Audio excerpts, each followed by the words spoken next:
We are Uh, live, not live. well, we're live for us. Yeah, When I'm you go alive. to a sleepover, do you prefer the top bunk or the bottom bunk? Top bunk. You're a top. I had bunk beds as a kid, and I always got the top bunk. That fits your personality, I feel like. Yeah.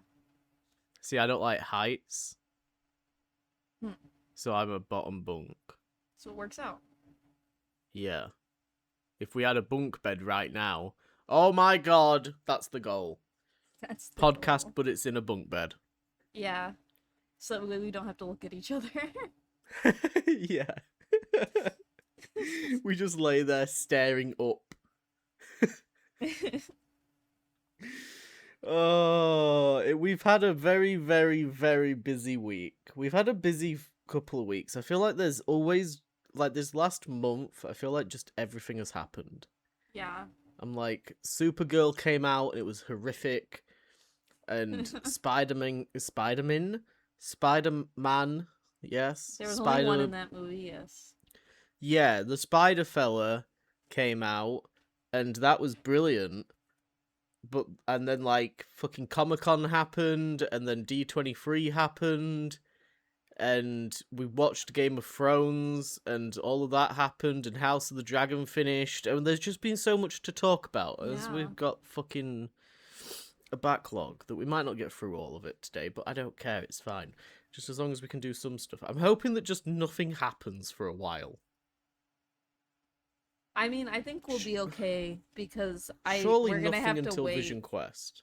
Yeah, we're gonna have to wait till things start coming out now because they've already released everything. So I mean, besides maybe some trailers here and there, but I think we'll be okay. Well, that's a good transition point. What did you think of the Vision Quest trailer? It definitely made me more excited for it than I was. I mean, the photos we got, it was cool to see like I don't know, like I think I predicted that it was like because of the light on the house that something weird is going on with where he was at. So Okay. it was cool to see that, like, and I'm really interested in what Vision's got going on right now. I think it's one of those, isn't it, where the concept, it's like Thunderbolts all over again. The Yeah. concept of it, like everyone's like, "Oh, who asked for this?" Yeah, but that's why it's gonna be good. I don't know. I feel like it's very important right now, um, to delve into the AI part of the Marvel universe. It's very Yeah, interesting. The the implications of him creating other like other AI inside of his brain, like as much as it's like in his head, how much of that like can his be brought actual back. residual Yeah. little fragments. Yeah, Which I hadn't really considered that when you mentioned it before, like because obviously we've spoken about it after it came out, but and you brought that up, and I was like, oh, I didn't even consider that when I was watching the trailer. My focus was entirely on like, oh, it's like Tom King's Vision book, and he's got his own little fantasy world, and he's created his own little family and stuff. right. The thing that made me like think twice is Ultron because he was like disobeying Vision's orders. That means he has some like autonomous to what he's got going on even though he's stuck inside of Vision's head. Like he's Yeah, still making decisions and like doing things for himself. So it's making me think that like it's not just a ghost of Ultron, it might actually be part of his source code that Vision has like a hold of. so do you think, because again, this is something that I hadn't even considered at the time, but somebody on TikTok I saw commented it. Do you think that this means that, Ultron's going to come back, and that we could get Maybe another Ultron story? maybe not necessarily come back to be in the MCU, but I see him being part of the issues that Vision has, at least in this show. Yeah. Like, I don't know if he's gonna escape, and then yeah, we do have another Ultron story, which I would kind of be. It would be interesting to do a newer one, or to at least like set up the possibility of doing another Ultron. because I feel like even at the end of Age of Ultron, they tried to set it up, but then they had Vision like take out the last bot or something, right? Yeah, in the woods on the outskirts. So, it'd be an interesting way to bring it back. I I'm personally not feel like he'd make a really good. I think we said that it would do. Yeah, it would work for Mephisto, right. but I think he would be a really great villain for the Champions. Mm-hmm. If we could get like, him in, get James Spader. I don't know if you could do the CGI for Ultron on Disney Plus permanently, because that's obviously why we've got like everybody in human bodies. But if there's a way to figure it out, I think that could be a really cool first outing for them. One of the first Avengers villains is also one of the first villains. Villains? One of the first villains for the Champions. Holy shit. I mean, they just did Raid of Ultron in the Yeah. comics, which was Wiccan, Hulkling, fucking Vision, Viv. And they have connections to Ultron. I have a character that I want to show up in this show that I don't think will. I'm guessing it's Vision's daughter. Son. Or no, it's Son? Ultron's other son. Oh, It's Victor. Vision's brother. I feel like that would be so interesting. That would be interesting, yeah. I mean, I wouldn't put any money on it, but No. I didn't see I, any like inkling that there was an extra character that we didn't see already. So I don't have like no. super high hopes, but like the underneath part is like, that would be cool. That would be a cool little like shout. What we did get Um, was one sort of quick shot of Vision in a new costume that is like all green and gold with like his red face and a little bit of a popped collar, which is very, very cool. I didn't expect to be so excited about the concept of getting a new looking Vision. yeah. But when I rewatched Age of Ultron, I was like, oh, that's what Vision looked like, huh? Right. Because he really does not look great in his first appearance. It's a bit I've scary. I've not really gotten to like his Infinity War appearance yet, but him in Civil War and Age of Ultron, he's a bit weird looking. So I am quite excited to see this newer version of him, decked out, especially with the collar. The collar looks cool. And then of course we've got fucking Tommy Shepard, Yup. seemingly without any powers from what it looks like in the trailer, but it seems like he's got all of his memories. I'm sure that he'll get his powers. They I had mean, the I think he'll have them by the end. yeah. Maybe he's just not showing it in the scenes that they chose to use for the trailer. That's possible. I do think it's interesting that they went down the route with Billy of him not initially remembering and having to learn it, whereas it seems like Tommy's like fully aware and is possibly being taken into some sort of like mental health custody because people think he's gone insane claiming to be this robot's son. Which is valid, a little bit. Yeah. But I mean, Ruri Mollica is dyeing his hair white IRL and looks brilliant with it. And I really hope that by the end of this show they have him in a wig or they have something. Will he wear wigs? Will he wear wigs, Ryan? He might. Do you think he'll wear a wig? Maybe. I freaking. He could wear a wig. He's got a weird voice in the trailer. I don't know if it's just me. He's Scottish. Yeah? Yes, he's Scottish because they're in Scotland. Okay, so the character is also Scottish? Yes, they have made, which Okay. I was really confused about because when I went to go see Clarkston, he put on an American accent. Okay. So they had For the the play. choice. Yeah, the option was there, but I love the idea of Tommy being Scottish though because Scottish people talk quick. Yeah. When they get going, holy shit. I couldn't tell if it was like the fact that he like couldn't quite get to the American accent or if it was because he like actually was not like pretending.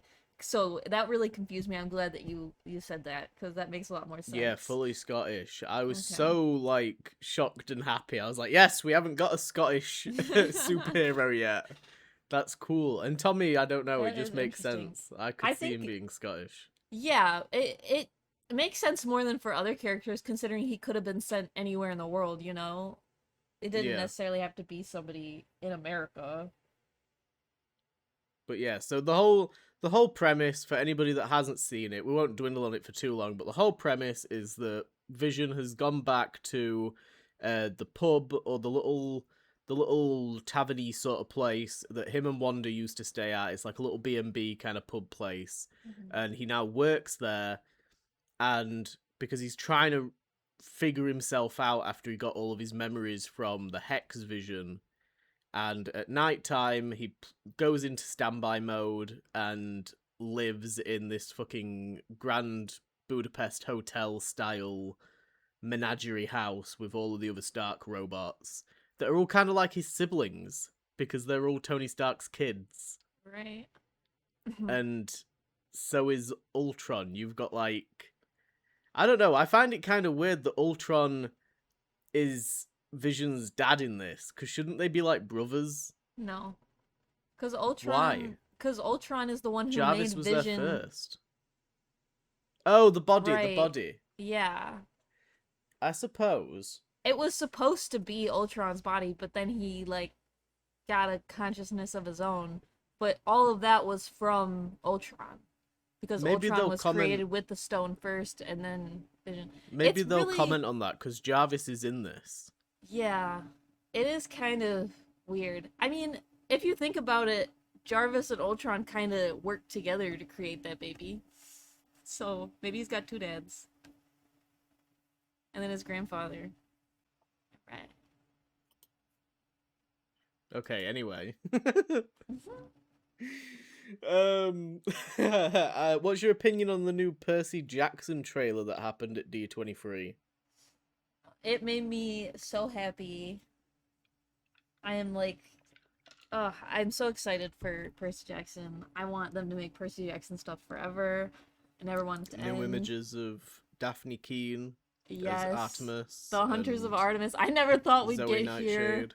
I never thought we'd get here. They are my favorite. Okay, that's a lie. They're not my favorite group in the universe because in the Heroes of Olympus there's another one, but in the Percy Jackson universe specifically, they are like my favorite group of people. Obviously, for Yeah. obvious reasons, you can kind of put the pieces together on why that is. But yeah, I'm really excited. I'm also excited for Thalia. Sorry, I always read it as Talia because I thought Thalia was fake. I was like, that doesn't seem like a real name. So I was totally humbled when the show came out. I'm But I'm quite hmm? quite surprised about the scrapyard stuff. I didn't Yeah. expect that to look how it was because I just got past that part in the book, obviously with Hmm. no spoilers, but the whole event that takes place at that scrapyard.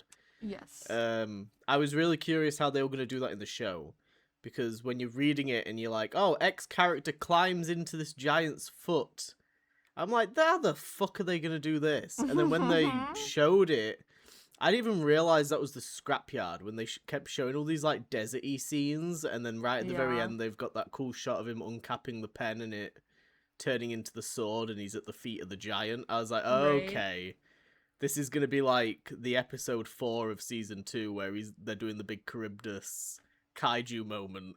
I'm like, okay, I we're doing that. I really liked your reaction where you were like, "Oh fuck," because that was my exact reaction. Because I watched the trailer first, and then I watched your reaction. I was like, "Yeah, yeah, oh fuck, oh fuck Yeah. is right." That entire time I was like trying to piece together the bits of the book, which has been kind of difficult because I've been reading the book in segments and then taking like long breaks because I've not been enjoying the book. But Okay. it has not been my favorite book. But I don't know. The fucking cow. I was surprised to see the cow. I was like, out of all the things that Cow. have been like not cut or cut, we're keeping the cow. Okay. They mentioned that at D23 too. at their panel. fucking cow. They were like, we gotta have the cow. I was like, great. And then yeah, there was like a teasing shot of Hoover Dam, and I know the Walker Scoble has said about like because somebody asked him about introducing Rachel Dare with the dam, and he said that things aren't going to happen in the order necessarily that they happened in the book. So I'm kind of wondering if maybe things get reshuffled around and they do the scrapyard stuff further towards the back end of the season rather than where you'd expect it to kind of be in like the middle. Right. But because it seems to be such a big thing, I wonder if they kind of reshuffle it around slightly. Well, I don't know necessarily that they're gonna do that because I feel like linearly with the story, they kind of have to end it at a specific part, which you'll get there maybe at the end of the book. Um, but I don't know. It's possible. It definitely is possible. I But just yeah, don't know, like, it was a good trailer. yeah. It definitely. I'm constantly surprised by that fucking show. Mm-hmm. But and of course we got some Ares action. I like it when they bring Ares back in.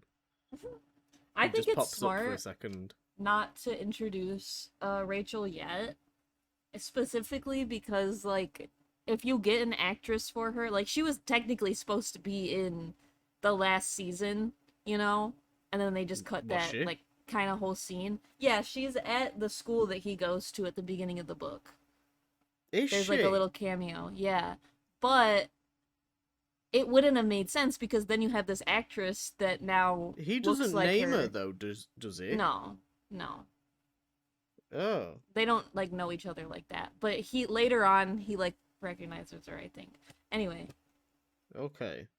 I didn't catch that at all. yeah. I just think it'll be easier to cast somebody later on than it will be to Yeah. cast somebody now for cameos and then try to get that same person and then maybe they look different or get somebody who maybe looks similar but then they have to recast and everybody knows and it's like really annoying.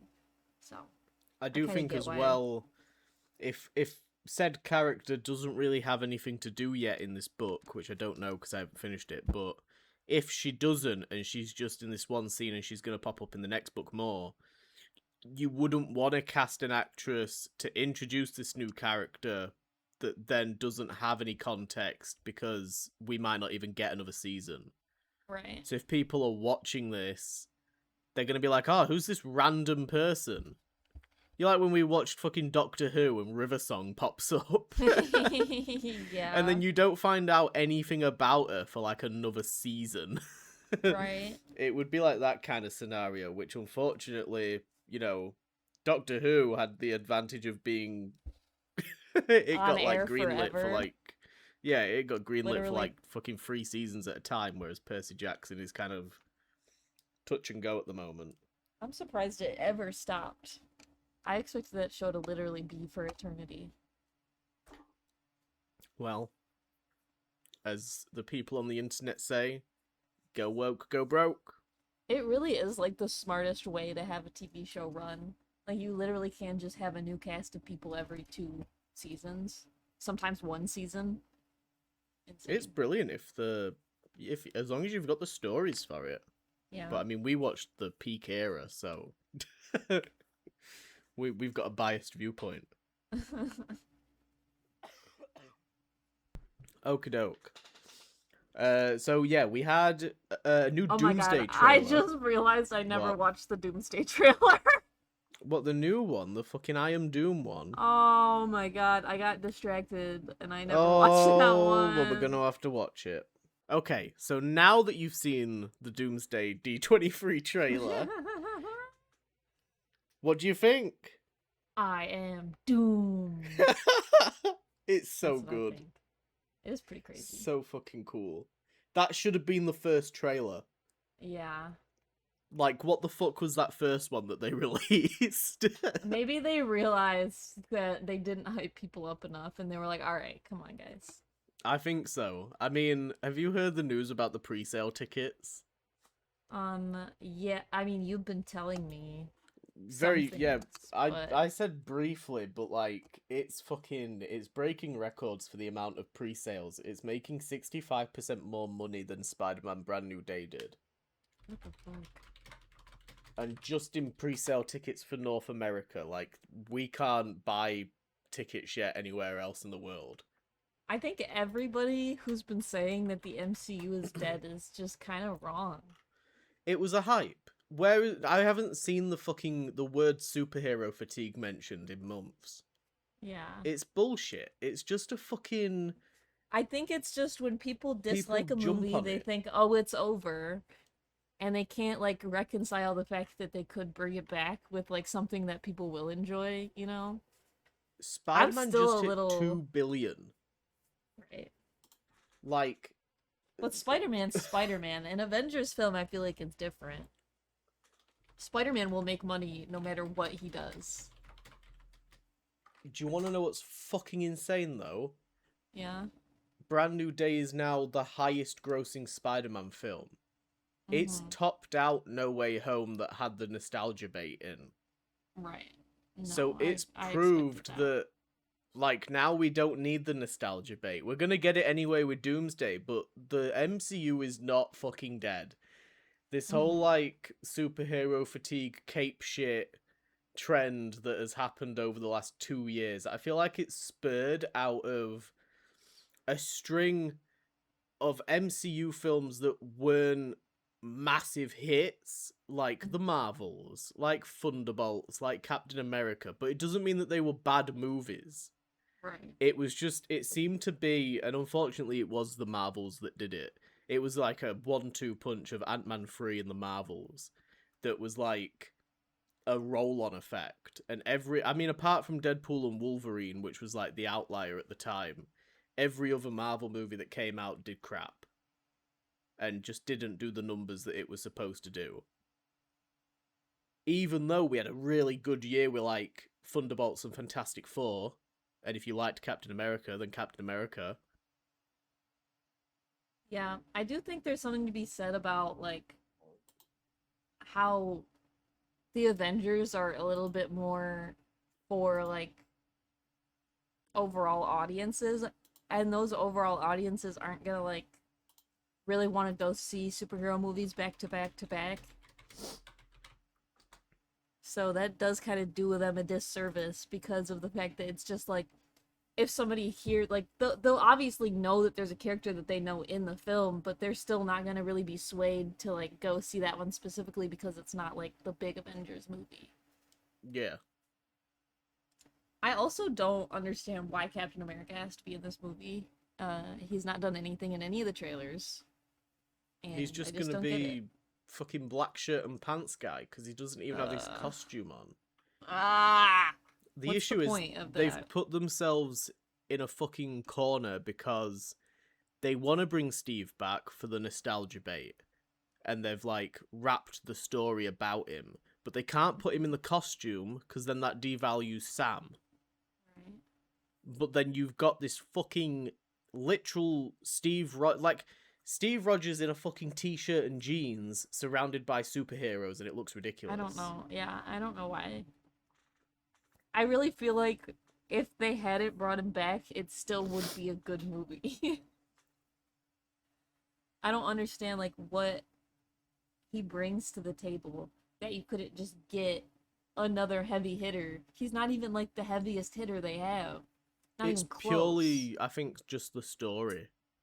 I Yeah. think it's the story that they're leaning into because there's rumors that like at the end of Fantastic Four, like the final end credit scene for that is the father and the son watching the Fantastic Four animated thing, Mm-hmm. and people are theorizing that that's going to be Steve and his son, So he's because gonna they're in the be 8 to 8.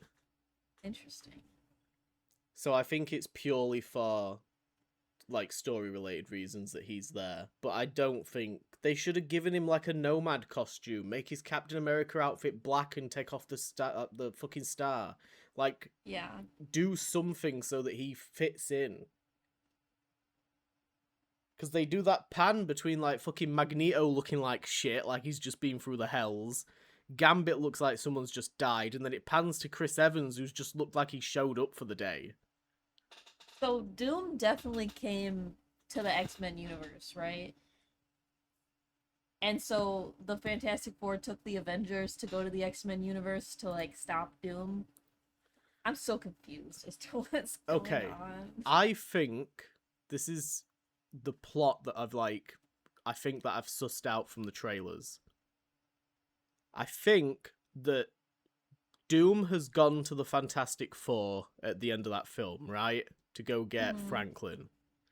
I think he's going to inform them about the incursions. That's probably where we're going to get all the exposition about incursions, or Reed is going to give the exposition about incursions to the rest of the Avengers once they travel over. Doom is from the 828. He wasn't at the Future Foundation meeting when we got that little Latveria cameo, because he at that point, because that was 4 years prior, was taking over Latveria. He was too busy. They were having the whole like standoff, whatever. He was too busy. He was too busy. He's trying to fucking claim a country. So, fast forward 4 years, he's learned about the incursions and whatever. Hopefully, you know, he's developing the Rabba Malal storyline, because I really want him to do that. I think at that point he's going to already have like everything ready. He's going to have his witches. He's going to have like the male witch that's clearly Doctor Strange with the third eye mask thing. Have you seen those? Witch. Yeah, I've seen them. Yeah. It's clearly Doctor fucking Strange. It's got an eye on his forehead. So, I think he's already had some sort of multiversal experience and put all this shit together, and he's got a plan. So I think he goes to the Fantastic Four, explains it to them, and says, like, to save our universe, we have to cross over to this other one, because I think there's going to be like a freeway incursion. So they go to the Avengers universe for what, I don't know, I haven't figured out what reason that they're going over there for initially. I was thinking that somehow... Maybe it's because Steve is from there that they go over to the 616. I don't know. Ugh, maybe. Jesus. Because apparently Steve returning the stones but starting his new life has triggered the incursion events, because we don't have Beyonders or Builders. I knew that was going to come back to bite them in the ass. Yeah. So they travel over, that scene in the Avengers Tower where you've got the Thunderbolts and you've got Sam's Avengers. Maybe it's better that he does have consequences to those actions, because those actions were stupid. They were, but at the time it was supposed to be his happy ending. No. He doesn't deserve it. Okay. Spat my ice back into my drink because I can't argue with a mouthful of ice. First of all... Actually, no. I don't care what your opinion is. I'm not bothered. Okay. But... I don't care. I want to talk about what I think the plot to this film is. So, I think that scene where you've got like them all splayed out in the fucking new Avengers Tower and they're watching somebody walk in. I think they're walking in with Doom. And Doom is saying to them, like, this incursion is happening. Your Earth is going to fucking die if you don't go onto that Earth and deal with those X-Men. Those X-Men are like you guys for that planet. And they have been wiping out planets. They've had a fucking Phoenix Force. They've had Storm.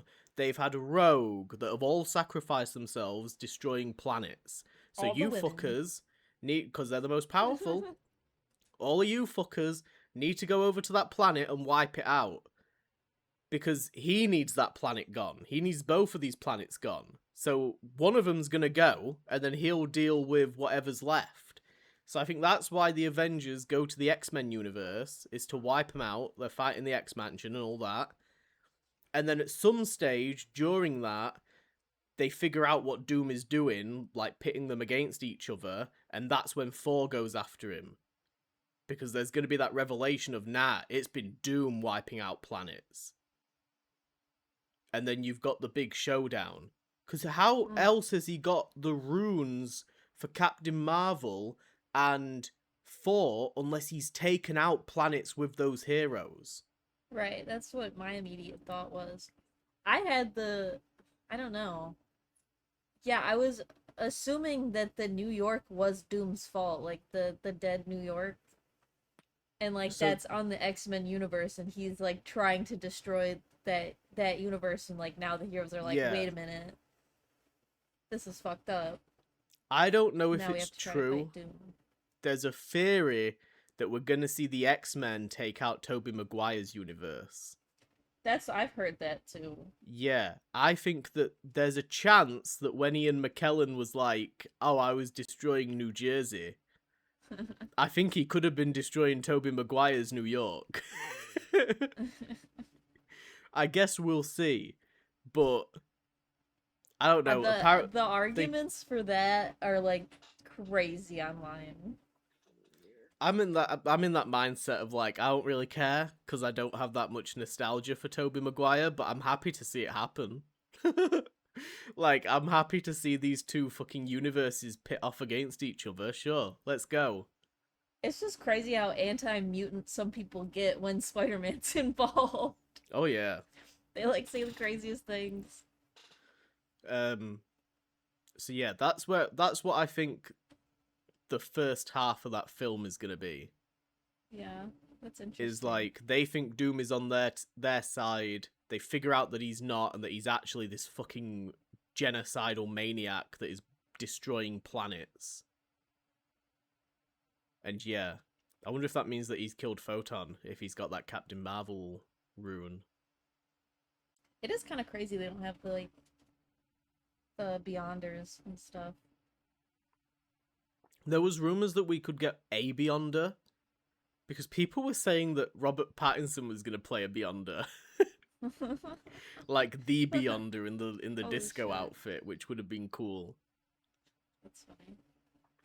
That'd But be funny. I don't know. It's gonna be like a weird mishmash of like comic book inspiration, I guess. But Yeah. Thor got his ass handed to him, and then the resurrection of the Sentinels must mean that we're gonna be getting some X-Men versus Sentinel stuff going on.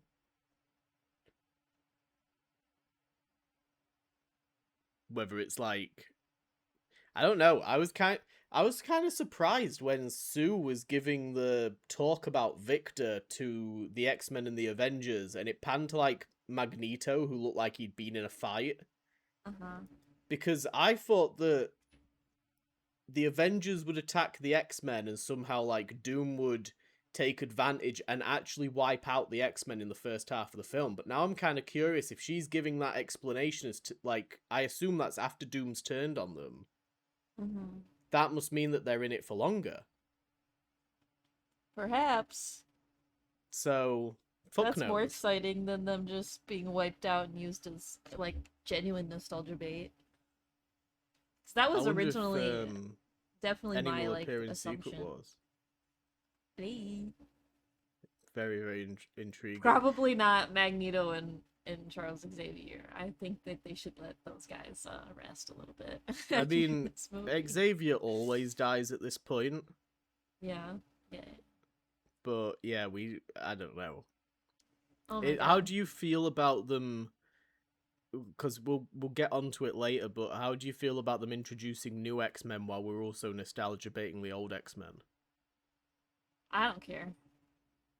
I don't like expect these X-Men to last beyond this movie, even if I don't know. I don't expect anyone besides maybe yeah, no, there's nobody I could imagine staying after this movie.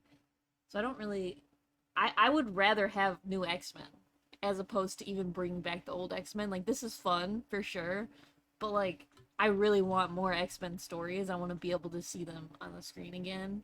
Maybe a Hmm. little bit more comic accurate versions, hopefully a little bit, but I don't even really care on that aspect. I just really love X-Men stories.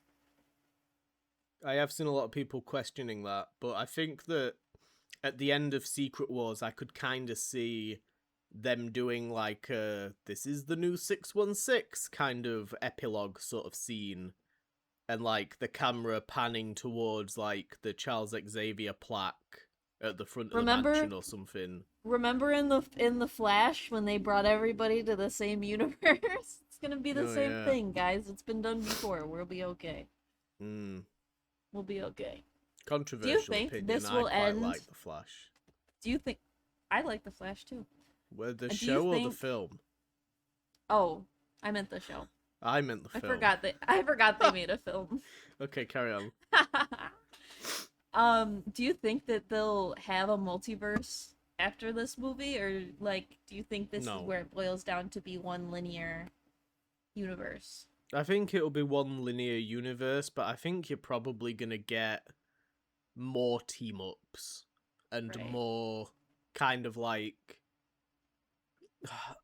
it's easier for me to kind of reference it because I've just been watching them, but like Doctor Strange appearing in his own film and then appearing pretty much right after, like, I don't know how many months it would have been, maybe it was a year, appearing again in Thor Ragnarok, and then the Right. next year appearing in Infinity War. It is very, very cool. Even though he doesn't Yeah. do a lot, like, it's a really, really cool way to, like, bring in a fresh-faced character.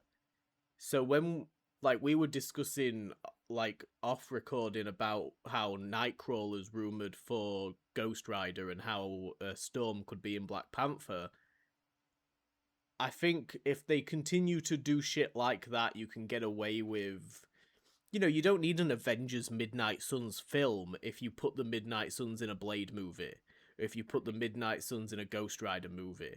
You can kind of have these little miniature team-up events where all these other side characters help out, kind of thing. Yeah. That is But then, like the how main many like fucking films argument do you people release have, then? where they're like, how come when this crazy thing is happening, they don't have these other people there to like help out? Which Yeah. that's why I like the Spider-Man movie is like, as much as it at first it was like, oh, they're doing all these cameos for no reason, it really did make him feel more connected, and like he had people outside of his little bubble that he Yeah. could turn to, you know? Because why wouldn't he try to contact the new Avengers? Why wouldn't he try to contact Bruce Banner, the Hulk, about his like genetic stuff? Like that's really cool. Ragnarok's definitely the one that I can, like, I was trying to think of solo films that sort of do it that aren't Spider-Man, because with Spider-Man it's different because they're contractually obligated to include Marvel characters, but like with the solo MCU movies, like, nobody pops up in Doctor Strange, Right. whereas Ragnarok has got like Doctor Strange and Hulk in it. And I think that that's why, like, I don't know if we've necessarily even gotten, apart from Shang-Chi, we haven't even gotten like a dedicated solo film for people recently. Like Captain Yeah. America 4 was a sequel and a carry-on. You know, do you count Fantastic Four because it was in a different universe? Ant-Man And 3 it's was not a a sequel. solo film, it's an No, ensemble yeah. group. I do think that Captain America is like, as much as it was a carry, it was his first solo film, and he was kind of alone in that. And they brought in, I mean, they had villains from past movies, but that's it. I think the lean into the Hulks is what makes it feel like it's more of a sequel Right. than like a first outing kind of thing. And it also took too long for that film to come out. That film should have come out 2 years prior to when it did. True. Which again, I think is another thing of like that they seem to have gotten a bit of a backlog of content. Like Wonder Man should have come out way earlier. Ironheart should have come out way earlier. Like they're projects that they were sat on for longer than they probably needed to, for Right. whatever reason, whether it was like scheduling or post-production or whatever. I think they need to, like, because they did say something that was a little bit concerning for me, but they said that they're going to be winding back on the amount of live action Disney Plus shows that they do. And I don't think that that's the issue. Right. I don't think it's the amount. I don't, like, let me get I'm going to get a list. Let's do a full, like, review of the Disney Plus. The Disney Plus Marvel shows. And let's see what they've got. Television series. Okay. WandaVision. Pretty fucking strong. Banger. Falcon and Winter Soldier. Pretty fucking strong. Banger. Loki. Despite the romance, pretty fucking strong. That second season really saved it, I'm not gonna lie. What Second if? season was really good. But that's the animation shit, right? What if is alright. It was Hawkeye. Okay. I think banger. Hawkeye was pretty good. Moon Knight. People say banger. Banger. It's not until now I haven't finished Miss Marvel, so I can't speak I love on its quality. Miss Marvel. Banger. It is well reviewed. Everybody got really upset about Miss Marvel. I was one of them about her powers changing, but I love that actress. She is so good as the character that it like doesn't even matter. It genuinely doesn't even matter. She-Hulk, Attorney at Law. She-Hulk was alright. That was fun, but I wouldn't say banger. Do you remember the frustration of them teasing Daredevil at the end of episode 4 and then him not appearing until episode 7? Yeah. And then the showrunners admitting that they shuffled some episodes around. And then Secret Invasion. Yeah. That was So, just like in the films, with the 1-2 punch of fucking Aquaman. Echo, banger. Sorry. Echo, Yeah. I haven't even gotten to. I did not watch Echo. I will, at some stage. But, just like with the films, you've got the 1-2 punch of Ant-Man 3 and fucking the Marvels, and suddenly everyone thinks it's over.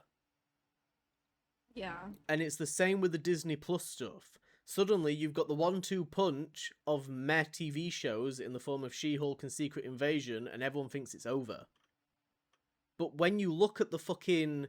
So, right after Secret Invasion, Loki Season 2. Echo. Agatha All Along. Friendly Neighborhood Spider-Man. Daredevil Born Again. Ironheart. All certified fucking bangers. Certified by me. It's not until you then get to the Phase 6 section where you've got... they had like a bit of a lull at the start of this, and it's not because of the quality, but it was the amount of episodes, because you had Marvel Animation with Eyes of Wakanda and Marvel Zombies, but there was only 4 episodes of each. Why are we getting 4-episode TV shows? Eyes of Wakanda should have gotten more episodes. And they're dropping as a binge. So the people that do watch it for like 2 hours, and then it doesn't get spoken about again. There's no conversation there. And then we've got, this year, Wonder Man, Punisher the Last Stand, One Last Kill, Daredevil Born Again, Vision Quest, Your Friendly Neighborhood Spider-Man. It took me way too long to get through Punisher One Last Kill. I still haven't done it. Was it actually good? Started it. I don't know. Okay. That's the thing. I don't know. It was okay. But, yeah, it was interesting. I feel like when you look through the list of all of this, like Ironheart was supposed to come out in like I'm pretty certain 2023, 2024. Yeah, that got pushed back like insanely. Yeah, and didn't come out until June of last year. But it was good, and they dropped it as a fucking binge. And it introduced Mephisto. It's fucking insane. Everybody wanted Mephisto to come into the MCU, and then when it did drop, nobody cared because nobody watched it. So it isn't anything to do with a portion of poor quality. Basically, 2023 was a stinker of a year for Marvel. is what we're fucking figuring out from this. 2022 to like 2023, there was some stinkers. But I feel like they're taking away the wrong message of like, oh, we need to be doing less. And no, we just need to be doing things slightly differently. Maybe don't have a season of Loki that's only 6 episodes, because it's really good and people want to watch more of it. maybe don't binge drop all 6 episodes of Ironheart, because that's actually pretty good. And even dropping it as a 2-week release would have been fucking better. It might have survived a little bit. So, I don't know, Wonder Man I don't think was the type of show that you could have released weekly, but that got its flowers, it's fine. We'll let them off for that one. Which, like, they don't even care about. No. They don't even care when people actually are, like, hard running for a TV show. Oh, you guys finally like something we put out? Fuck you. We're not gonna make any more of it. Awesome. So I also have all of the Rotten Tomato scores for all of the TV shows. The critical responses. Pretty much everything, right, including She-Hulk, right up until Secret Invasion, is 80% or up. Dang. It is literally just one fucking thing in the cases of, like, Ant-Man 3 was naff. I think The Marvels was an alright film. I don't think it was as bad as it... People just hate Brie Larson, bro. They do. The director didn't help herself with some of the things that she said. And yeah, it wasn't great. But it is literally just one thing that has, like, derailed everything. And I'm like, let's just move on. No one decided to stop the MCU when The Incredible Hulk came out and didn't make any money. Yeah. You know? I did one of those like bullet point every MCU movie and TV show, and all of them I've watched except for the Hulk movie. Really? It's not even that bad. I know, I just have never, like, it never made it onto, like, oh, I need to watch the Hulk movie, you know? That's why I didn't know who the leader was in Captain America, actually. I had no idea what was going on with that guy. Yeah. Which is probably, like, a problem. That's a problem. I mean, it's a problem referencing a film that's, like, 15 years old anyway. Yeah. And bringing back a character that wasn't a main character in that and hasn't been referenced since. But hey-ho. Creative decisions. Decisions were made. Decisions were made. Anywho, so yeah, they said that shit about scaling back. I don't think so. I like a good 2 or 3 movies in, like, you know, you have one at the start of the year, you have one for the summer, and then you have one in the winter. I like that. I think that works. And that's what they used to do. They would release a film in May, then they'd release a film in July, which seems crazy, because surely the film in May is still playing, but that's how fucking popular Marvel movies used to be.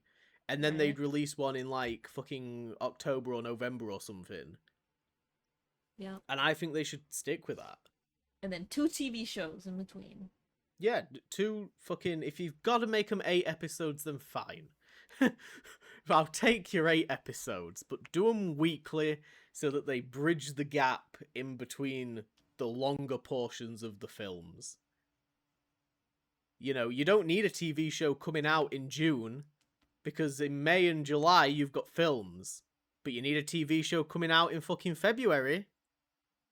Because otherwise you've got a bit of a drought. That's very true. I don't understand it, but hey-ho. Anywho, we're saving the X-Men for last, unfortunately for you. Really? Yeah. Why?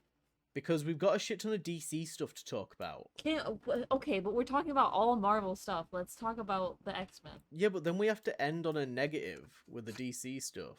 Yeah, but we'll end with what we've been reading, so that way we can talk about the comics. Sure. Let's talk about the X-Men. So we got casting confirmation, Ryan. Confirmation. Do you want to take us through who we got? The fucking out of left field that we realized right after we recorded the last podcast is Kit Connor as Cyclops. Oh yeah, so, out of fucking nowhere. Really, really bad timing for us, because we were talking about Drew Starkey and Cooper Hoffman so much, and then like the next day, everyone Dude, fucking is I think it reporting was this shit. literally the same day you were like, Oh, I oh think it my was god, like actually. I can't believe this. You sent me the thing. And the thing is, so I watch Beyond the Trailers live streams. She does box office trailer stuff, movie stuff. Okay. And somebody was, because they were talking about Samara Weaving, which we spoke about in the last one. And somebody asked her about Kit Connor. And Oh. I was like listening to it in the background, and I did like a double take. I looked over to my PC and was like, Kit Connor? Why are we throwing his name around here? Like, he said he doesn't want to do Marvel. Like, what? Right. He And fucking she was lied. also like, she's like, oh, I like Kit Connor, but I don't like him as Cyclops. And I'm like, because she brushed him off, I brushed it off. So when we were speaking about it, I didn't even think about bringing him up. I just So it's didn't want to crazy. like get you on a tangent, so I didn't mention it, but you had literally like as we were talking about possible Cyclops, you had brought up Kit Connor for something else. Because Like he right looks like after. fucking Cooper Hoffman. And I like thought it in my head. I was like, "Oh man, that'd be funny. What if it was Kit Connor as Cyclops?" But I should have said something. Stupid. You should have. Anyway. I think, yeah, because when we were talking about how insane it was, you were like, because I said that he looked like Cooper Hoffman. And then you said, yeah, that was your chance to say something, and you didn't. Bruh, I just gotta stop keeping things to myself. I'll never shut How up do you again. feel about him as Cyclops?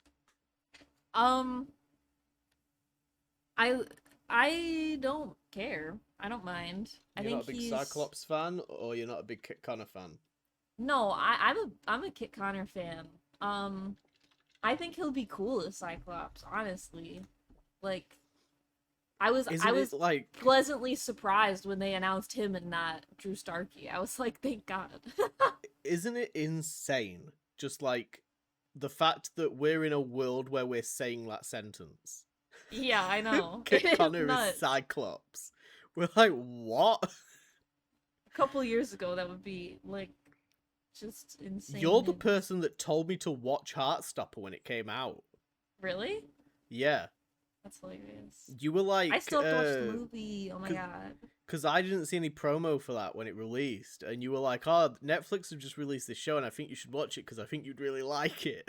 Aw. And it's just He was. mental that fucking Joe Locke landed Wiccan, and now Mhm. Kit Connor is Cyclops. I'm How really does happy that for shit them. happen? I'm really happy for them. Fucking, there's been a lot of shit being said online, as it always is, which is a shame. But yeah, You know they what is deserve like these pissing roles. me off a little bit? As much as we all know Kit Connor is openly bisexual, Uh, it's just weird that people are bringing it up so fucking much. yeah, And people just because commenting saying, he's. "Oh, is Cyclops gonna be bi?" And I mean, like, people know already that Cyclops kind of is bi, but it also, like, doesn't matter the actor's sexuality for that. It literally doesn't. That has nothing to do with it. That's not going to confirm or deny any sexuality the character is going to have. It has not, like, literally nothing to do with it. He's an actor. He's pretending. So I just. That, like, rubs me the wrong way when I hear it.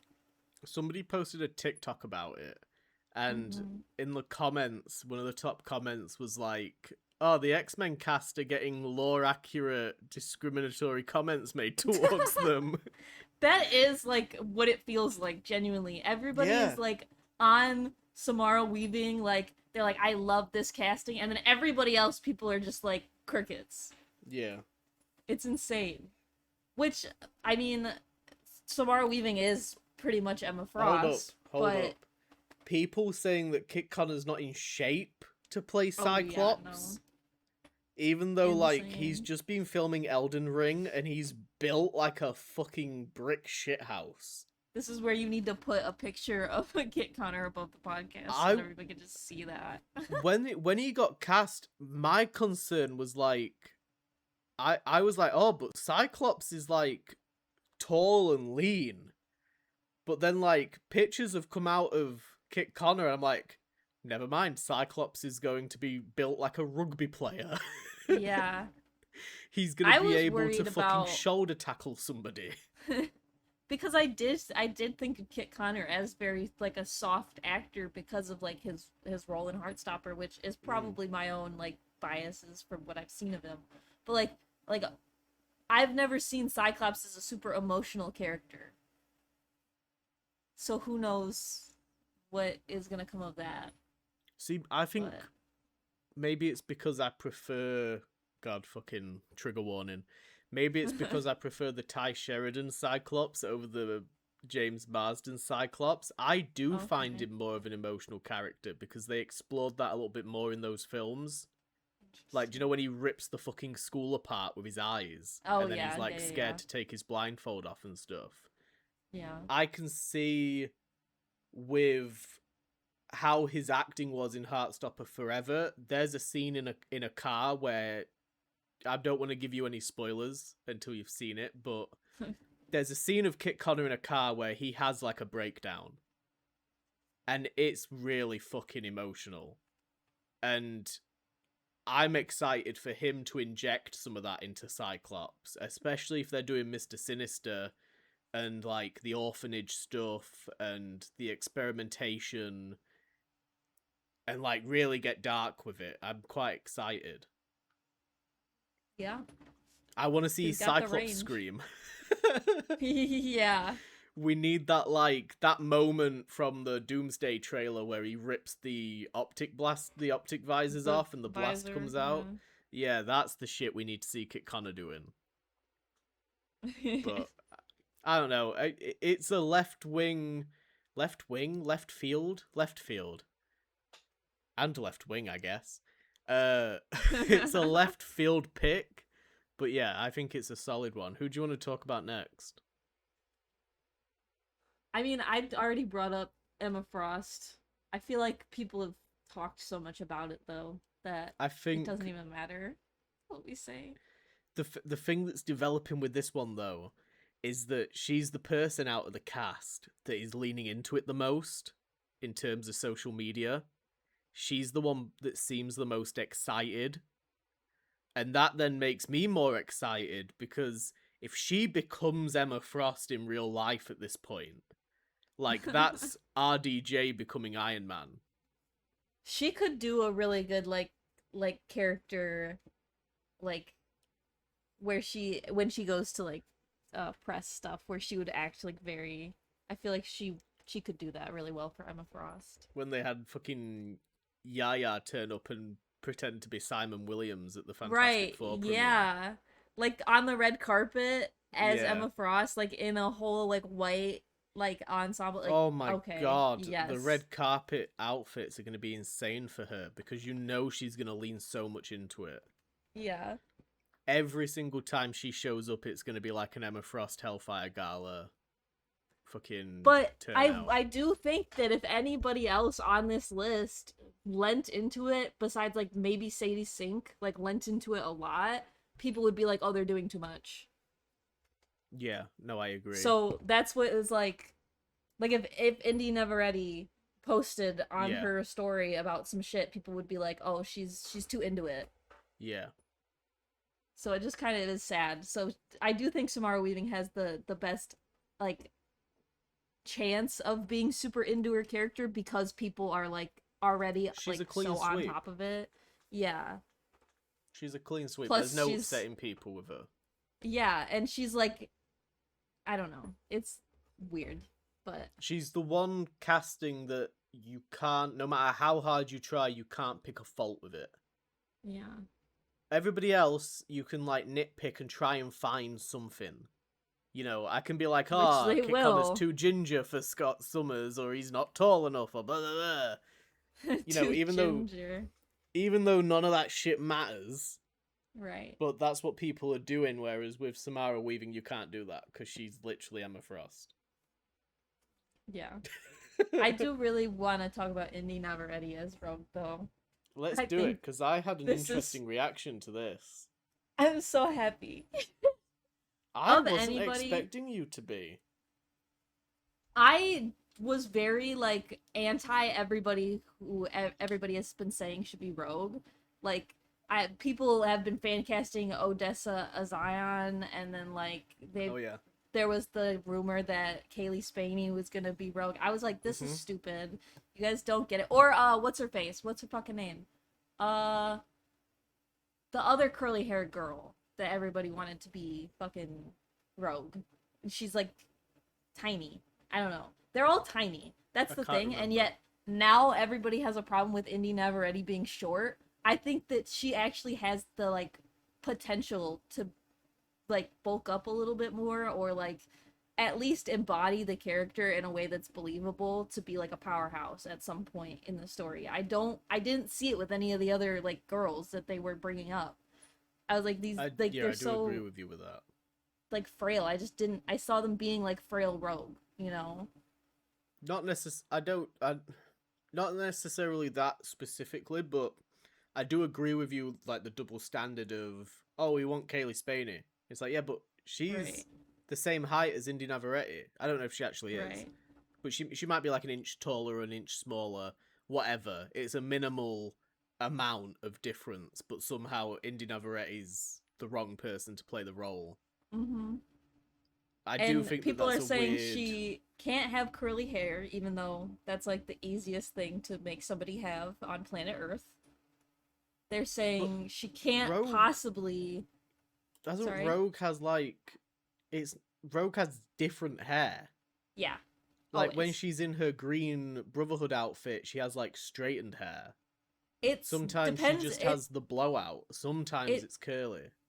yeah. It just depends on what artist is drawing her, because it was Yeah. more like 80s, 90s Rogue that was curly haired, and then she got like there was like an era of just straight hair Rogue, and then Yeah. short hair Rogue, and then she got her curls back because of the TV shows, really. But that's what people know Rogue from is is like the old like original 90s X-Men TV show, and then like the newer one that just came out. Yeah. So they're like, "Oh, this is the only Rogue that has ever existed." And it's like, "No, she's gone through like a lot of outfit changes. She's gone through a lot of like Marvel hairstyle Rivals Rogue. changes." I've seen people mentioning Marvel Rivals Rogue, which is ridiculous because that's a video game. Yeah. And she looks completely different from any iteration she's been in the comics. She is not that buff in any comic book that you will read, because artists just don't draw women like that. It's Mm. sad, but they really don't, unless you get into like DC with the Amazons. They tend to draw them more bulky, but it's or like She-Hulk, you know? But even She-Hulk is like slimmed down compared to the Hulk. She's not like super muscly. She's still got the hourglass figure and everything, cuz Yeah. that's just how artists like draw women, because that's how people expect to see women, which I think is weird. Can I But tell you what my reaction to Indy Navarrete was? what? So I was watching this like live on Twitter. I was like refreshing the pages to see like the new updates. And it was suddenly like a picture of the X-Men cast, which I didn't really look at the picture because it was a naff picture, and then a list of actors and then characters that they're playing. And I took a screenshot of it to post it on my story, and as I copied it and was like looking at the fucking, I was like about to press post, and I'm looking through it, and I'm like, yeah, and then I saw Indy Navarrete's name, and like looked at Rogue, then looked at Twitter again because I was like, what? And then looked back at it, and I was like, really? But she said so much about Mystique. And then Right. I posted it and started scrolling through all the stuff because I wanted to see what other people's reactions were. And I don't know, it caught me so off guard.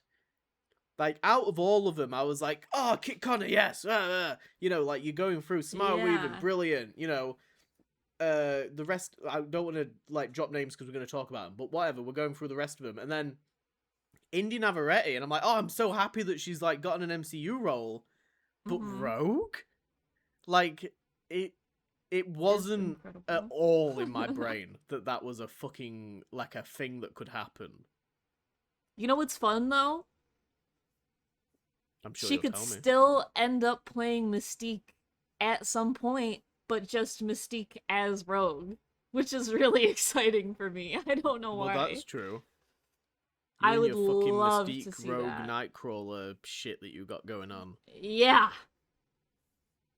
Fucking hell. Yeah. Yeah, I'm ready. I'm so ready. There is also like people are talking about her like she's never been in anything ever before Obsession, which I think is fucking hilarious considering Obsession was a small indie movie, like not supposed to be as big as it was, and everybody's like, "Oh, so now that she's been in Obsession, she can just be in a Marvel movie." Like, yeah, bro. Not to mention, a couple months ago everyone was talking about how they want unknown actors to play the X-Men. That Now all is of a true. sudden, like it's such like double standards for her. I feel so bad, and I really like hope that she knows there are people out there that really love this. Okay, hold up, because I also fed into this. Yeah. Because when I did my X-Men coverage, I did bring up the question of I'd love to know what she did for her audition. But I said it about everybody as well. I was like, I want to know whether these people auditioned or whether or not like they were kind of brought in and requested. I think they said it was an open casting call, so it wasn't Okay, even like because I'd love I to don't know know. whether or not she auditioned specifically for Rogue and absolutely killed it, or if she just put in you know, they gave her like a generic thing, Right. and that's how they got her. But like I fucking pointed out, I was like, look, if it wasn't for Obsession, she wouldn't be in this position. Okay. That is fact. I don't know. I don't think that they would have picked her up if it wasn't for Obsession. You can't deny the powerhouse that Obsession has been. That's true, but it is like she is the reason that that movie was so good. Like it was partially the writing, but it was also her acting was stellar in the movie. Yeah, no, it was. It was brilliant. She was a powerhouse in that powerhouse of a film. But now But people are acting like that means nothing because it's it's the just one same. movie. I think it's the same situation though as people fan casting Jamie Lawson as Storm. People only want that because Sinners was so good. Right. Otherwise, she wouldn't be in the conversation. Right. So that was the thing that I was trying to say was like a lot of people are probably going to say that she's gotten this because of her popularity, and I would really love to see the audition tapes. I really hope we get to see like the chemistry tests and stuff because they've shown Yeah. like Peter Parker, fucking Peter Parker's. They've shown Tom Holland's where he Right. gets to interact with like Chris Evans and whatever and do chemistry tests.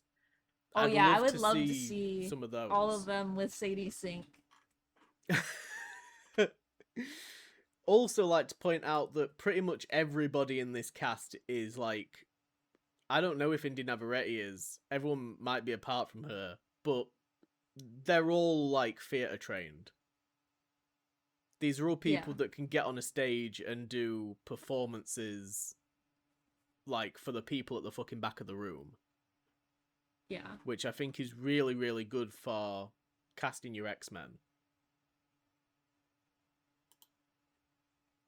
Who else do you want to talk about? Who's next? I don't want to talk about Christopher Abbott because I don't know who that is. I can tell you who he is because I have his IMDb Okay. up. Okay, cool. He's been in 4 things and we've seen one of them. Oh, He was exciting. in Poor Things, that weird film with Emma Stone Oh, in it. awesome. He was in that. Oh no, he hasn't been in 4 things. It's just that 4 things popped up. He has been in Poor Things, but not 4 things. Okay. So, just off the top of like some of these things that are on here, he has like a lot of supporting roles from like the 2010s, and then it's not really until like sort of the 2020s. So this makes me a little bit nervous now. He was in that Wolfman film with Julie. Is it Julia Garner? Julie Garner, Julia the Gardner sounds right. the female Silver Surfer that was in Weapons. Right. She was in a werewolf film Oh, that I almost saw at the cinema. Actually, he was in that, interesting. and he was in Craven. Oh, I did not watch that. Yeah, not a lot of people did. Well, He was in The Crowded Room. Is that the thing with Tom Holland? It is. I never seen That's it either. interesting. Yeah, that's the Tom Holland serial killer TV show that he did with Emmy Rossum Well, I'm sure he'll from do great. Shameless. I'll say this. I think he's got Professor X's eyes. Oh yeah. Yeah. I'm like, from the comics that I've read, you know when like they draw Professor X with those like fucking crazy eyebrows, Yeah. and he's kind of got like, I don't know, Like a Professor penetrating X is, stare. yeah, he does. I'm like, I can imagine him having that kind of like stern looking stare with people. Like he could pierce right into your mind. Yeah. But other than that, we don't know anything about him. Who's next? We're just going down the list, bro. Oh, I don't Maya have the Boyd. list up. Oh. Maya Boyd, Maya Boyd. I've okay. literally just been following it, which I think is hilarious. I had my IMDb open instead, but I Maya think Boyd. it's- Go on. Yeah. I think it's so cute that her and Sadie Sink have both been Juliet. Yes. I love Again, it. I'm so excited. Broadway trained. Yeah. And apparently a powerhouse on Broadway. She's meant to be very good. I kind of want to see like if they have anything of her stuff on YouTube. Maybe I can like watch some. I think with her recent casting, there's got to be people will have uploaded videos, or they'll be gaining popularity. But yeah, I'm very excited to see her as Storm. She's gorgeous. She's just, yeah. There's a video of her singing on the Playbill YouTube channel. Yeah, there's a couple of performances of her singing some songs from this Anne Juliet show. And this is just really putting in that we need a musical X-Men movie, okay? I want song and dance throughout It the whole wouldn't film. surprise me if they did a musical MCU film at some point. I think it would have been really fun for like a Scarlet Witch thing. Like if they had like a musical episode in WandaVision, that would have been really fun. Yeah, I think Disney Plus is the place to do it if you're gonna do it. Yeah. But it's too controversial, innit? Like, nobody would fucking... It's like Joker 2. Some people didn't go to see that regardless of the quality purely because it was a musical. Some people fucking hate musicals, and it's so interesting to me because I think they're one of the joys of life. Well, it tends to be the people that aren't very creative that don't like musicals. Interesting. Is Yeah, what so I've get noticed. on fucking board, guys. Be Get on creative. fucking board. But yeah, I think Maya Boyd looks like Storm.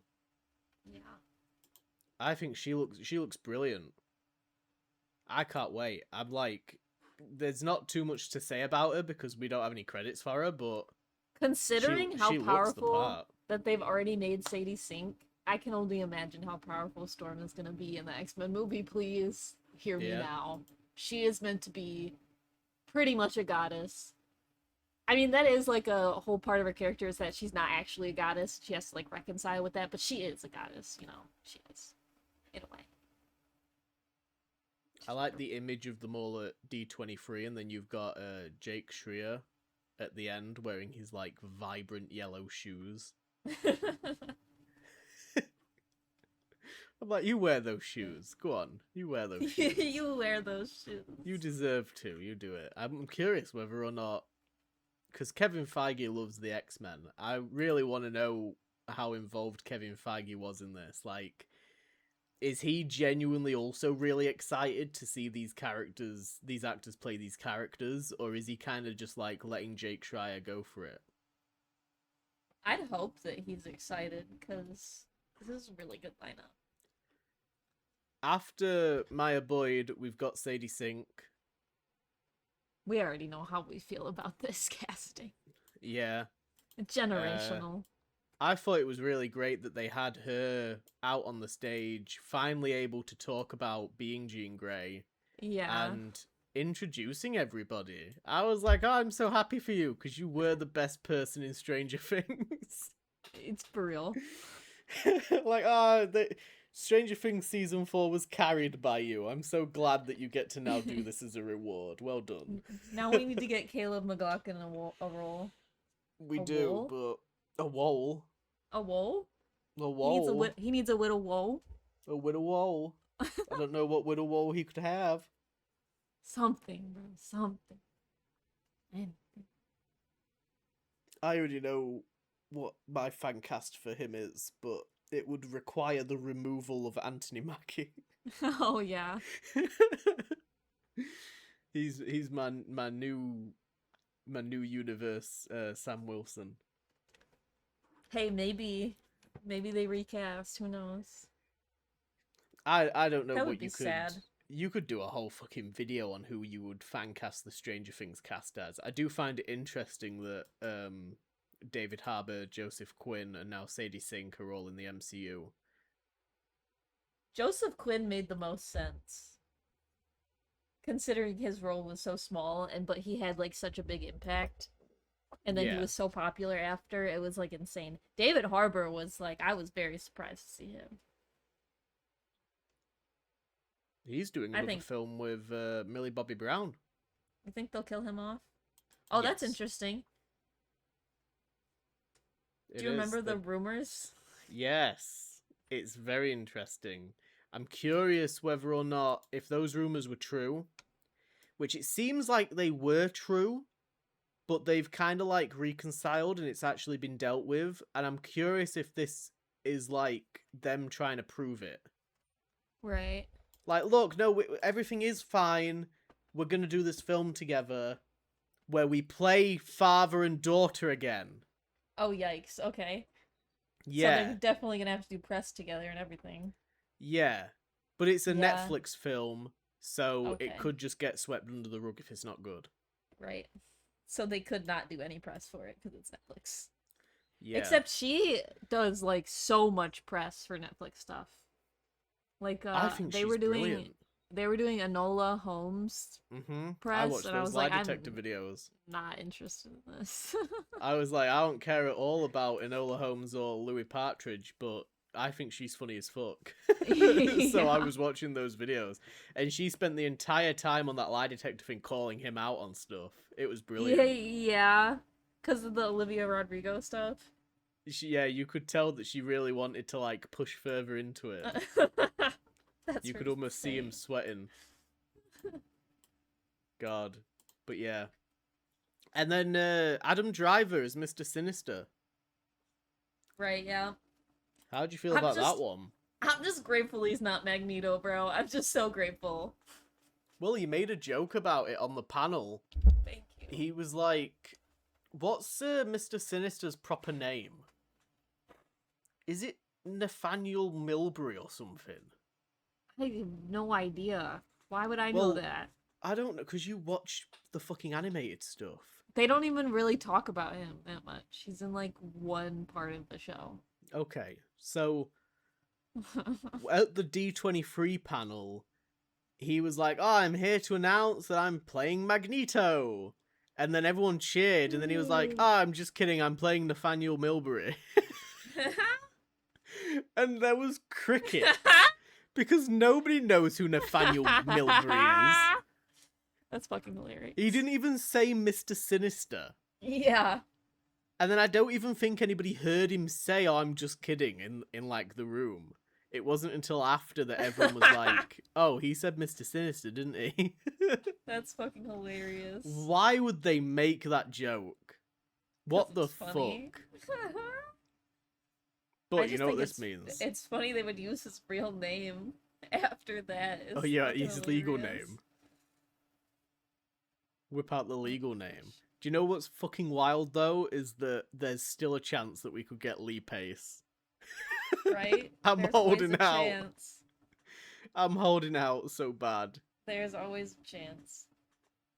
So yeah, there we go. That's our X-Men cast with the director Jake Schreier, who helmed Thunderbolts. Is this the thing where they said that they were gonna change Magneto's story?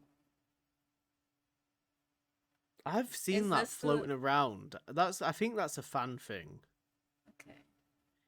Because like it's a rumor that's probably not real. Hopefully. I don't want to name who it was, but there's a YouTuber and like social media kind of person that is quite very, very big on comics, right? Right. And he did a video fan casting the X-Men. And he said that you should change, because of the timing and stuff, you should change Magneto to not be a Holocaust survivor, but to be, I think, to switch out for, like, have a black actor play him and have the Thing be, like, black racism instead of interesting. a Holocaust survivor. And I think that picked up a bit of wind, or maybe he got that from somewhere. Which That would be weird, considering I don't they already understand have the actors... argument for... Everyone knows that Magneto can fucking alter his age. Does everybody know that? They should know that. That's a thing that Magneto can do? He can do that. Okay. That's how he's still alive. Interesting. He can alter the fucking magnetic fields around his body so that he ages slower. Then why is he old as fuck all the time? That doesn't make any sense. Because that's when he started doing it. Okay. Well, that makes sense then, I guess. Whatever. He didn't realize he could do it until he was really old as balls. Awesome. I do Ian think McKellen that it would looks be... the same as he did 25 years ago, Ryan. I do think that it would be weird to make Magneto like have that storyline, considering there are other mutants that like would already be able to have that storyline, you know? Yeah. But it is an interesting thought. I think it's... I like your idea better, though. I think it's a lean too far into the whole, like, Professor X and Magneto are Martin Luther King and Malcolm X. Right. I think it's taking that comparison and inspiration a little bit too seriously. Yeah. And I don't think the response... When you've cast such accurate core X-Men here, and then to drastically switch up the other characters, I think would be a mistake. Because like you said, there are already other characters to show the diversity in. Right. You don't need to race swap people. Which is an interesting storyline. Like, they have definitely had situations where they thought that people were being mutant haters and really they were just racist. And then even, like, if you think about being gay, like, they have Iceman they could bring in, and he's got a whole storyline related to that, being mutant and then also being gay and then hiding it, and then, you know, all that stuff happens. I'm so nervous for them bringing in Bobby Drake because people are fan casting Noah Schnapp. Oh my god! And I really need for it to stop. I need for it to stop right fucking now. Oh no! Insane. Because you know what happens after that? Then you start getting the edits of bisexual Kit Connor with Iceman on TikTok and people shipping them. Noah Schnapp. Even though Cyclops will probably not be portrayed as bi in the films. Probably not. I didn't know. He's not. I think he's a good actor. I think he did an alright job with Stranger Things. But no, he's not an X-Man. I like the fact that the lineup is like mostly girls. It literally is just Kit Connor's the only dude in the team. Which is complete opposite to how the X-Men actually were introduced. Because it was Jean Grey was the only woman on the team. But I also think that it's just a coincidence. They're the most popular X-Men characters, so of course they would bring them in first. I think that it's a coincidence that, like, we don't have... Like, they haven't locked down Charles Melton for Beast. And, like, they couldn't figure it out. Or for Angel or whoever he's playing. I think that surely we're going to get those other characters. I don't know. There's a possibility, but... I'd like them to do something with Colossus. I don't like Colossus. They never do any... Yeah, but make it so that we like Colossus. No, we don't need to. Why? Why do you hate Colossus? He was in the Deadpool movies. That's all he needs. He's fine. Yeah, but he wasn't good in those. Yeah. Most of his storylines in the comics is him being a groomer, okay? So I just don't need it. So let's just not do that. Okay. Well, I'm glad that we can agree on it. No, I just don't think we need him in it at all. So who would you have to like fill out the rest of this team, because we can't just have this as Nightcrawler. the team. Kitty There's got to be a Pryde. few more people. Uh, For the first film, actually, scratch Kitty Pryde. Let's do Jubilee first. yeah, I think Kitty Pryde is like a second or third film kind of character. Definitely Nightcrawler though. He would be my main pick. I think Nightcrawler, Angel, and Iceman. I'd be fine with Jubilee as well. But I think you've got to have Angel and Iceman in there. You don't have They're to. OGs. At least Iceman. Iceman, I would agree with. We don't have anybody like Iceman in the MCU. Angel, I just think is unimportant. And I thought you Angel were gonna say invites more. unemployed. Angel invites more like love triangle bullshit. I don't want. I just think Charles Melton would be such a good Angel.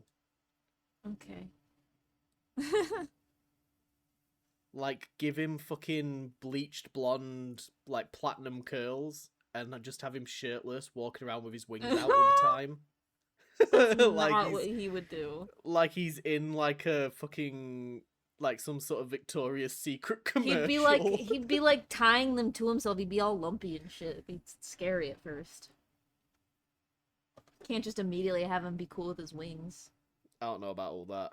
Beast! You've got to have Beast.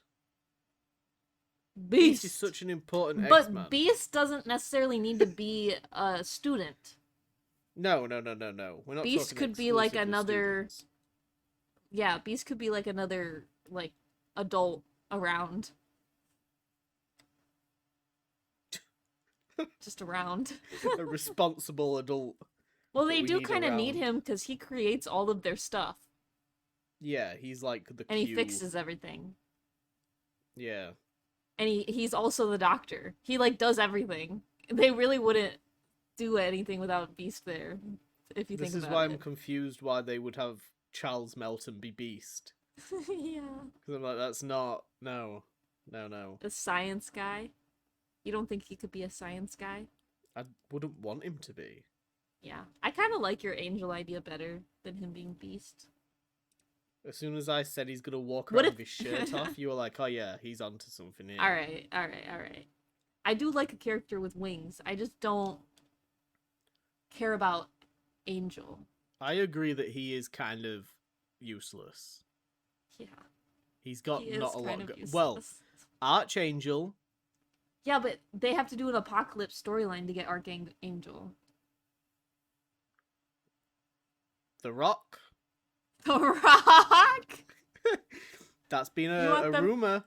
You want them immediately to go to Apocalypse after Mr. Sinister? That's insane. No, I was actually going to ask you this.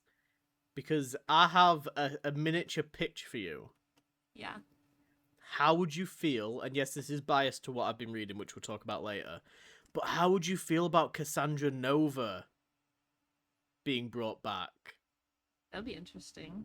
With Emma Corrin? Yeah. I would love for her to return. Bring back more villains. True. I would love want... for an X-Men film with them tackling her, because she's I think terrifying. I want... Do you think that the Brotherhood will be in this movie, or do you think they'll wait? I think they're going to wait. I think that's going to be like an end Ugh. credit scene. That's going to be like... End credit scene reveal Rogue is working with Mystique. So the end credit scene, I already know what it's going to be. Oh, okay. The end credit scene is going to be Sabretooth walking up a ship, like a yacht. And he walks up to this bald man wearing a suit, surrounded by like all these women. And he's like, "Ah, have you seen the X-Men? Maybe we should start a team of our own." And the bald man... and the bald man is like, "Yes, we shall be the Injustice Men." Are you remaking the fucking Batman vs Superman end credit scene? It's the Justice League one, but yeah. It's the Justice League one? The I was Lex trying to Luthor remember. Deathstroke scene. I wondered if you were going to get it. Just couldn't remember. I thought it was a Batman, and I was like, no, maybe it's Batman vs Superman, because that makes more sense for Lex Luthor to be in it. With Deathstroke. Mm-hmm. That's as soon as you said he's walking up a yacht, that was what immediately popped Yeah. into my head. I was like, okay, hold on. Incredible. I do think that is probably going to be what happens in the terms of the end credit scene. I think it's going to be like teasing Magneto. Okay, maybe. I mean, do you think that they're going to have, if we get Magneto, is he going to be related to Wanda? Are they going to go down that route? I Would guess you that be depends opposed to seeing Wanda's children in the X-Men? No. You wouldn't be opposed, or you are opposed? I would not be opposed. I prefer when Wanda and Pietro are mutants.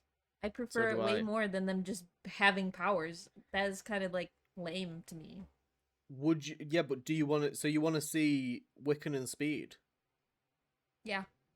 Not necessarily like in the X-Men movies. I don't know, like not as X-Men, but adjacent would be cool. Okay.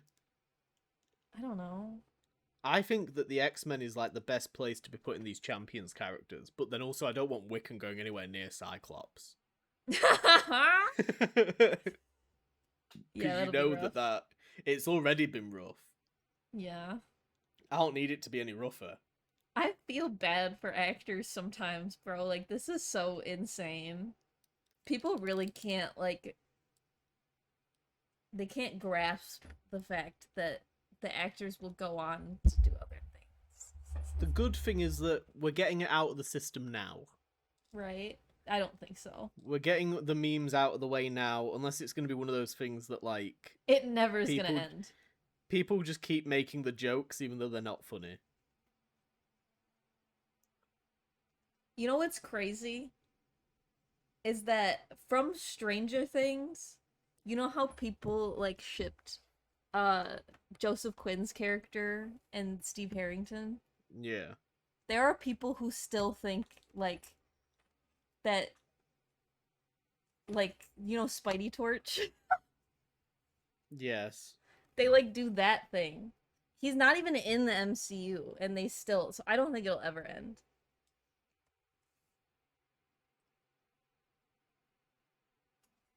I had, like, a brain fart, because I was going to say something and it's gone.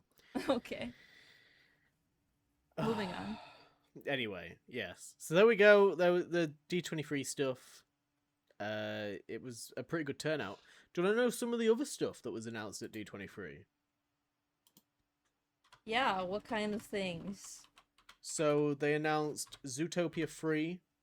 Ooh. That's going to be coming out.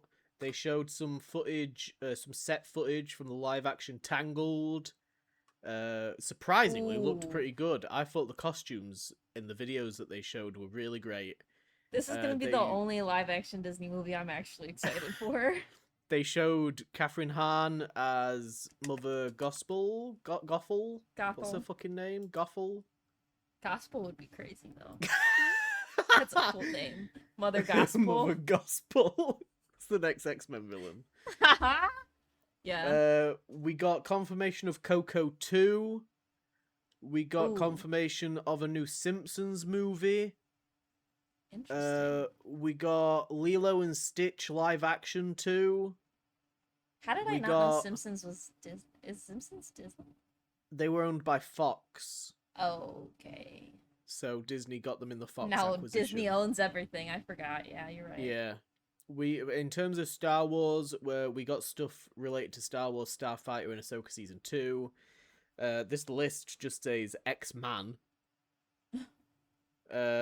We got, I think it was a trailer for their film Hexed, which I think has Haley Steinfeld in it. Avengers Doomsday, Vision Quest, something called Ice Age Boiling Point. I don't know if that's a new film or like a short or a TV show or something. I don't know. And then Frozen 3. Oh. Which was a big one. Oh, and Incredibles 3. Also a big one. They made a Frozen 2? Oh, yeah, they did. Yeah. They did, didn't they? It was about autumn, wasn't it? Yeah, I do. Actually, I watched it. I did not watch that one. But they're doing the Snow Queen in Frozen 3. Interesting. That was the big reveal that they're actually going to be doing stuff from the book. that all this is based off of. And then there was like It's a Kingdom based Hearts off of reveal, which was book? pretty good. Yeah, Frozen's based off of the Ice Queen book. Insane. Did you watched Once Upon a Time? Yeah. You remember the Frozen season? It's when I stopped watching. Well, in that Frozen season, they had Elsa and Anna, and the villain was the Snow Queen. Oh. And the Snow Queen is a fairy tale by Hans Christian Andersen. That guy. That famous fella. Right. And that's, yeah, That so guy. originally Frozen was going to be that Elsa was the Snow Queen and she was evil, and then they made Let It Go, and they were like, oh, we can't have her be evil and have this amazing song. We have to give her a redemption arc, and they reworked it. Wow. But now they're doing the Snow Queen in Frozen 3. Interesting. There we That's go. cool. So we got a lot of announcements. They're doing a musical for The Greatest Showman. Oh yeah. Yeah. They announced like a shit ton of stuff regarding like rides and stuff for the Disney parks. I think that was Never it. going to one of about it. those. Very expensive. I think that was about everything that they announced. What have we been reading? Are we doing what we've been reading, or are we doing DC? DC. Okay. We're not going. I don't care what you've been reading. Shut up. The Ankler. Have you ever heard of the Ankler? No. No, neither have I. But they released a scathing article about DC. It was incredible. I read some of it because I was like, "What the fuck is going on?" This is not what DC needs right now. Not after Supergirl. God, they just cannot catch a break.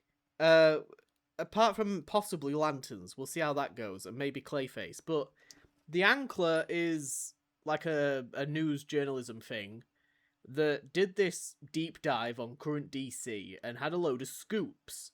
I thought you updated this. Do you never send me the updated notes? Is that not on there? Oh no, that is on there, but The I thought there updated was- notes just has Lanterns on it. Oh yeah. Okay, never mind. We'll just And remember. it literally just says, was it any good? Okay.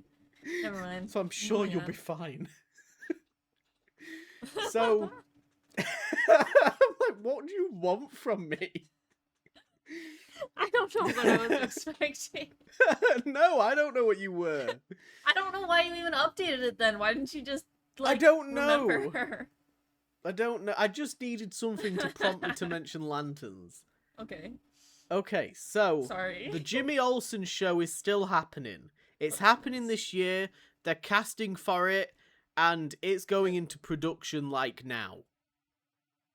That's happening. Okay? Booster Gold is still happening despite... Did you see the thing that the maker of it said? The writer at the time? No. So when Mahershala Ali came out and was like, I ain't doing Blade no more, deuces, the writer for Booster Gold quoted it and was like, yeah, we're also not doing Booster Gold anymore. I'm out as well. Insane. Mental. I just did an incredible burp. So Booster Gold is still happening, but they're looking for a new writer. The Amanda Waller show, not happening. Right. So that was announced back at the very beginning when James Gunn first took over. He said that there was going to be an Amanda Waller courtroom show where it was going to be the trial of Amanda Waller, which is a comic event. But we Not don't want happening. to do that. I was actually looking forward to it because I So think the- Viola Davis is brilliant. The one show that actually would bring a lot of the DC stuff together is the one that's getting canned. Yes. And then there's two Ironically, other yes. shows that nobody gives a fuck about. Yeah, but Jimmy Olsen. Who the fuck is a Jimmy Olsen fan? Who in the world is You'd a be Jimmy Olsen fan? surprised. Because I need to meet them. Oi, Holy listen. shit. Every character's got a fan. Oh my god. And apparently James Gunn. Look, it's James Gunn doing his thing, isn't he? He's taking a character that he can mold and do what he wants to do. You Piss know, me it's off. going to be a comedy show, I and it's do going to have think an that, expensive CGI gorilla in it. man, it would have been really cool to see Amanda Waller, like, and then, like, flashbacks to her, like, with the fucking Suicide Squad and shit. Yep. Like, that would be insane. Out of the initial lineup, because I didn't like when he pitched that he was going to do a Brave and the Bold Batman film. Out of the initial lineup, Waller was what I was most excited for, because I love Viola Davis as Amanda Waller. Yeah. She's mean, a that's... fucking Oscar winner. Yeah. She's brilliant in every film that she's in. And Exactly. we're not gonna do a TV show centered around her? Okay, sure. Not to mention Peacemaker. In Peacemaker, you never watched it, but they have a character who is Amanda Waller's daughter. Yeah, the woman from Orange is the New Black. Yes. She's brilliant. And I love her. she's also wonderful in the show. Lesbian. Lesbian. Certified lesbian. So Because I cameo watched the could have first happened. episode of Peacemaker. It seriously, like it would have brought together a lot of stuff. It would have, and it's baffling to me that this is the thing. I would have canceled Booster Gold, not gonna lie to you. Doesn't even have a writer. The fuck? True. Catwoman and Poison Ivy TV shows were both pitched and both turned down. Right, yeah, I heard about that. I'm not necessarily surprised, because how are you going to do a Poison Ivy TV show? She deserves the budget of a film. Maybe. Yeah. Catwoman, though, I could understand maybe like a Catwoman limited series. Catwoman could have been a really cool TV show. Get some like cool parkour in there. You know, she's up on the fucking like the dense streets of Gotham and stuff. I just don't think they want to even fucking touch like Bat Family stuff yet. Ugh. But Catwoman would be such a cool place to start. Do you think it would have been part of James Gunn's DCU, or do you think it would have been part of the other, like with Penguin and stuff? I have seen this then you would have popping had up to because get it was back. What's her face? Zoe Kravitz. Yeah. I have seen people mention this. It would make more sense if it was connected to the Matt Reeves stuff, because we got the Penguin show. Right. And then we get to see what she goes to do in Bloodhaven. But be sick as fuck. I personally don't care. I would have preferred if it was, I think, James Gunn's, because I think it would have been... I want to see his Gotham more. Yeah. I need to know what he's going to do with it, and I don't think he knows what he's going to do with it, and that's why we're not getting it. Maybe he one day. He day. still doesn't know what's happening there. And yeah, I don't think you could do Poison Ivy on a TV show. Huh? He doesn't write women very well. I kind of agree. Poison Ivy could have, like, having a higher budget would definitely benefit her specifically, but I do think a Catwoman TV show, like, he should have picked that up. I don't know. A pause in the negativity, but Scarlett Johansson rumors of playing Poison Ivy have skyrocketed. Oh yeah. So that's very interesting. I also wonder if possibly that's factored in. Like, we don't want to have a Poison Ivy TV show because our Matt Reeves wants to use the character. Interesting. So, I don't know. Penguin Season 2 is up in the air. It was anyway. We never got, like, proper confirmation that it was happening, but after the success of the first season, it was heavily rumoured that they were going to start developing a second season. But now they don't seem certain. Do you want a second season? Yes. It was brilliant. I still can't get over how fucking good that series was. I don't even care about the Penguin being in the second season. That's what's crazy. Just another TV show set in Matt Reeves' universe. Yeah. See what you can cook up. I don't know. I'd love to see him do the Arkham thing that he wanted to do. Give me an Arkham TV show. That would be really fucking cool. Maybe like I don't know how you could do it with Jeffrey Wright, because Jeffrey Wright's, I don't think, old enough to cast a younger version of him. I was like, maybe we could throw in, like, oh, maybe Jim Gordon was a guard at Arkham, and we do Oh like a yeah. season of that, and his experience there, and that's how you kind of get in there. That would be cool. I'd love to see stuff like that. Maybe like a year one TV show where Batman is doing stuff, but you're seeing it from the perspective of just regular people and this mythology being built up. Yeah. Stuff like that, where you can kind of get away with not necessarily showing him, but him still having a presence would be cool. There's things that you could do, and I'm sure that, I don't know what's going on with, I mean, they're filming it now, but I don't know what's going on with all these delays and shit with the Batman. It's a shame that you finally get something good and you just stop getting it all of a sudden. Right? No more Paradise Lost. Do you remember this? I do not. This was another one that James Gunn announced during his initial DC fandom event thing when he first took over. It was like this, Waller, The Authority. I swear that he said that he was going to do something Swamp Thing related. It's part of his Gods and Monsters arc, but we were going to get, and I quote, a Game of Thrones inspired Wonder Woman the Mascara TV show. Mm. Do you want it? Yeah. I want it. Do you think it would have had Wonder Woman in it? I don't think it needed to have Diana Prince Wonder Woman. I think it could have had any kind of Wonder Woman because it is a mantle, is it not? Oh, I don't know. I thought it was just Diana. I'll Google.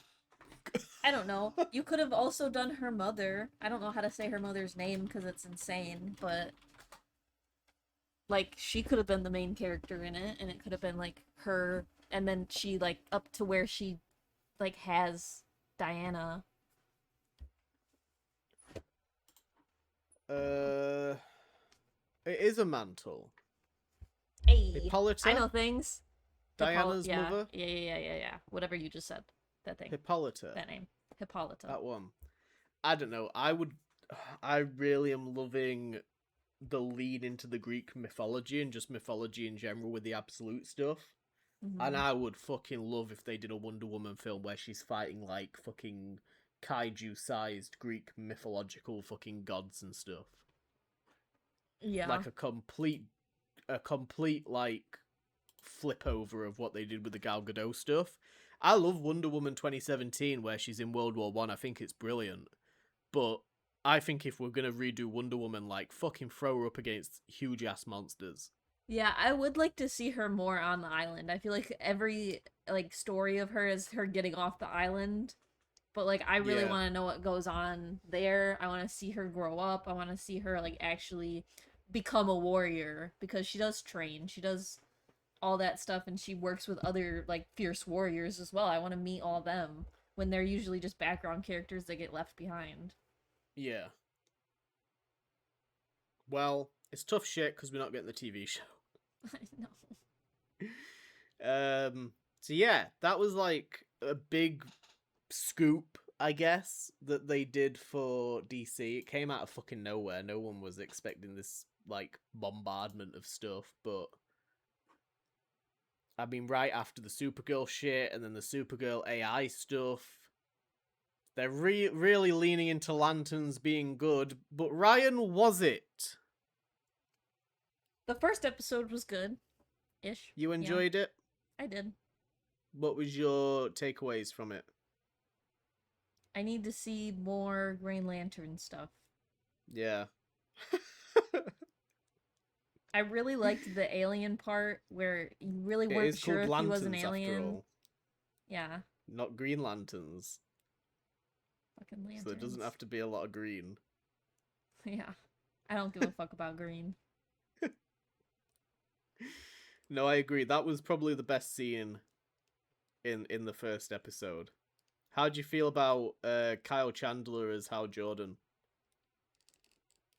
Do you like him? Um, yeah, he's a huge asshole, so Yeah. that's fun. What about Aaron Pierre as Jon Stewart? I like him more than I like the character Jon Stewart, bro. I I don't thought like you were a Jon Jon Stewart. Stewart fan. No, I don't like the Green No? Lanterns at all, really. I'm not like super into them. And Jon Stewart, I just never really connected with. But as soon as I saw the trailer, I was like, oh, holy crap, he's going to be my favorite character. And this episode kind of cemented that. I really like him Okay. as the character. And I like that he doesn't necessarily have the abilities yet, but he's like really, like, almost better for the job than Hal Jordan is, even though Hal Jordan is like the Green Lantern of the world, you know? Yeah. So that's it's very interesting dynamic. Not what I expected. And I Apparently kind the of show gets phenomenally good. oh wow. So I'm very intrigued. Like people have been given 7 out of the 8 episodes, and apparently it's very good. Oh wow. So How do we I'm gonna get be. to that point where we get to watch it first? Like what I'm trying. what do Okay. we have to do? Cuz I'm trying. this is crazy. I want to get Trying my 7 of the fucking 8 hardest. episodes. What? We need like a team of people. We need a team Yeah. of people and like editors and shit. And we Help us need to out, like guys. we need to say controversial shit. We I need to be try. It's cuz we're too woke. we need to be like, look, I think that Kit Connor shouldn't have been cast as Cyclops and they should have cast a turtle. That's controversial. Yeah. Fuck it. Off with Charles Xavier. Put a cat in that wheelchair. Exactly. That's the kind of shit that gets the clicks. We're gonna just clip that, you saying that. Put a cat in that wheelchair. Put a cat in that wheelchair. Oh, I want a shit. wheelchair in front of me right now and I want a cat in it with a blanket over its lap. And I want you to shave the cat bald. Awesome. Only on the head, though. Only on the head. I don't want a naked cat. Absolutely not. Did you know Nobody that when you wants have a a naked naked cat, cat. you have to oil them up? Lubricate your they- cat. Yeah, because they get dry as fuck. You literally You, have like, to put slip and oil on slide your all cat. over the It's place. it's so gross. And Like in a everybody who cartoon. says that it's better because they don't have dander and they don't have cat hair, you're a liar. That is insane. Oh, you can give your Anyway. cat a little massage, a little oil rub. Ugh. Ugh. Oh. I thought it was okay. People Yeah. have been saying that it's like really, really good already, and I don't think it is. You It's said not- you were bored. Yeah, I was bored. Okay. I was bored. I really like the casting. I didn't think I was gonna like Kyle Chandler as Hal Jordan, but I think he's really great. I think that this is gonna be one of those things where like clearly this is Jon Stewart's show.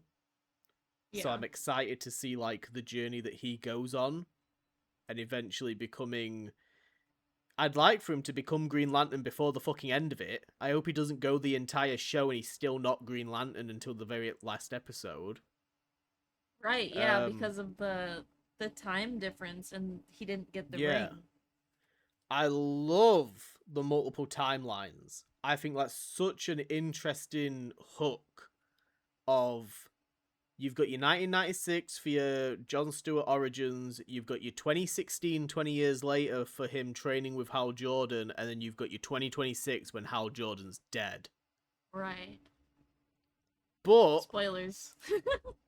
yeah, that's the big thing. I do think it's a very bold swing to be killing off Hal Jordan. Right. Just in general. That is So, bold. you know, again, it's this Do thing you of think- like, Do you this think is the like a ring went phase to Guy 4 thing. Gardner?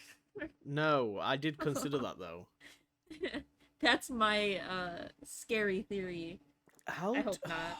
I want my question answered of how we have Guy Gardner and Hal Jordan at the same time. Maybe it did go to Guy Gardner, and now Jon Stewart has to kill Guy Gardner to get the ring back. We can only hope. I would love for that to happen. How Guy Gardner breaks Earth's rule of one Green Lantern at a time in the DCU and Lantern series. Oh, somebody's already written a fucking article. It's a thing from the Direct. There's a lot of shit going on here. Oh, apparently the Guardians of the Universe, not the galaxy, the Guardians of the Universe had a rule of only one Green Lantern per sector, but expanded to allow for two, a primary and a backup. Oh. Due to elevate... Oh, so... Okay. So maybe... Because when we get to 2026, maybe Hal Jordan hasn't actually been Green Lantern for ages. But he's kept the ring because he's still alive. Huh. And Guy Gardner is the backup. So Guy Gardner has been operating as the backup Green Lantern because Hal Jordan's like fucking sat in retirement chilling with his ring. But Jon Stewart was supposed to be the backup, so why? But he can't get it not? until Hal Jordan dies, and then that's the mystery of, well, where's and then the he ring? becomes the backup for Guy. In I'm theory, confused. yeah, but that's probably what the confrontation's going to be, because we've seen that Guy Gardner is in the show. Right. From the trailers and shit. That I would assume that's what the confrontation's going to be, is like, oh, well, now you're number two, and Jon Stewart's going to be like, I ain't number two. Right. I don't know. That's weird. It's confusing. I wish they'd killed off Guy Gardner instead of Hal Jordan. I think everybody wishes that. I really like them together as like a buddy cop thing. I don't know why we have to kill off a character to introduce a new... It kind of ties into the whole Miles Morales Peter Parker thing we were talking about before. I don't think we need to be killing characters off. Yeah. But then it gets confusing. Not if you just explain it in whatever it is in.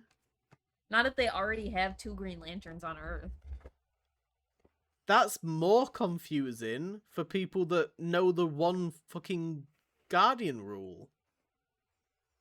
There's definitely more than one Guardian in the comics too, though. So, I don't know about all that. Yeah, but just basic knowledge, I don't know how they exist. I don't either. I don't get it.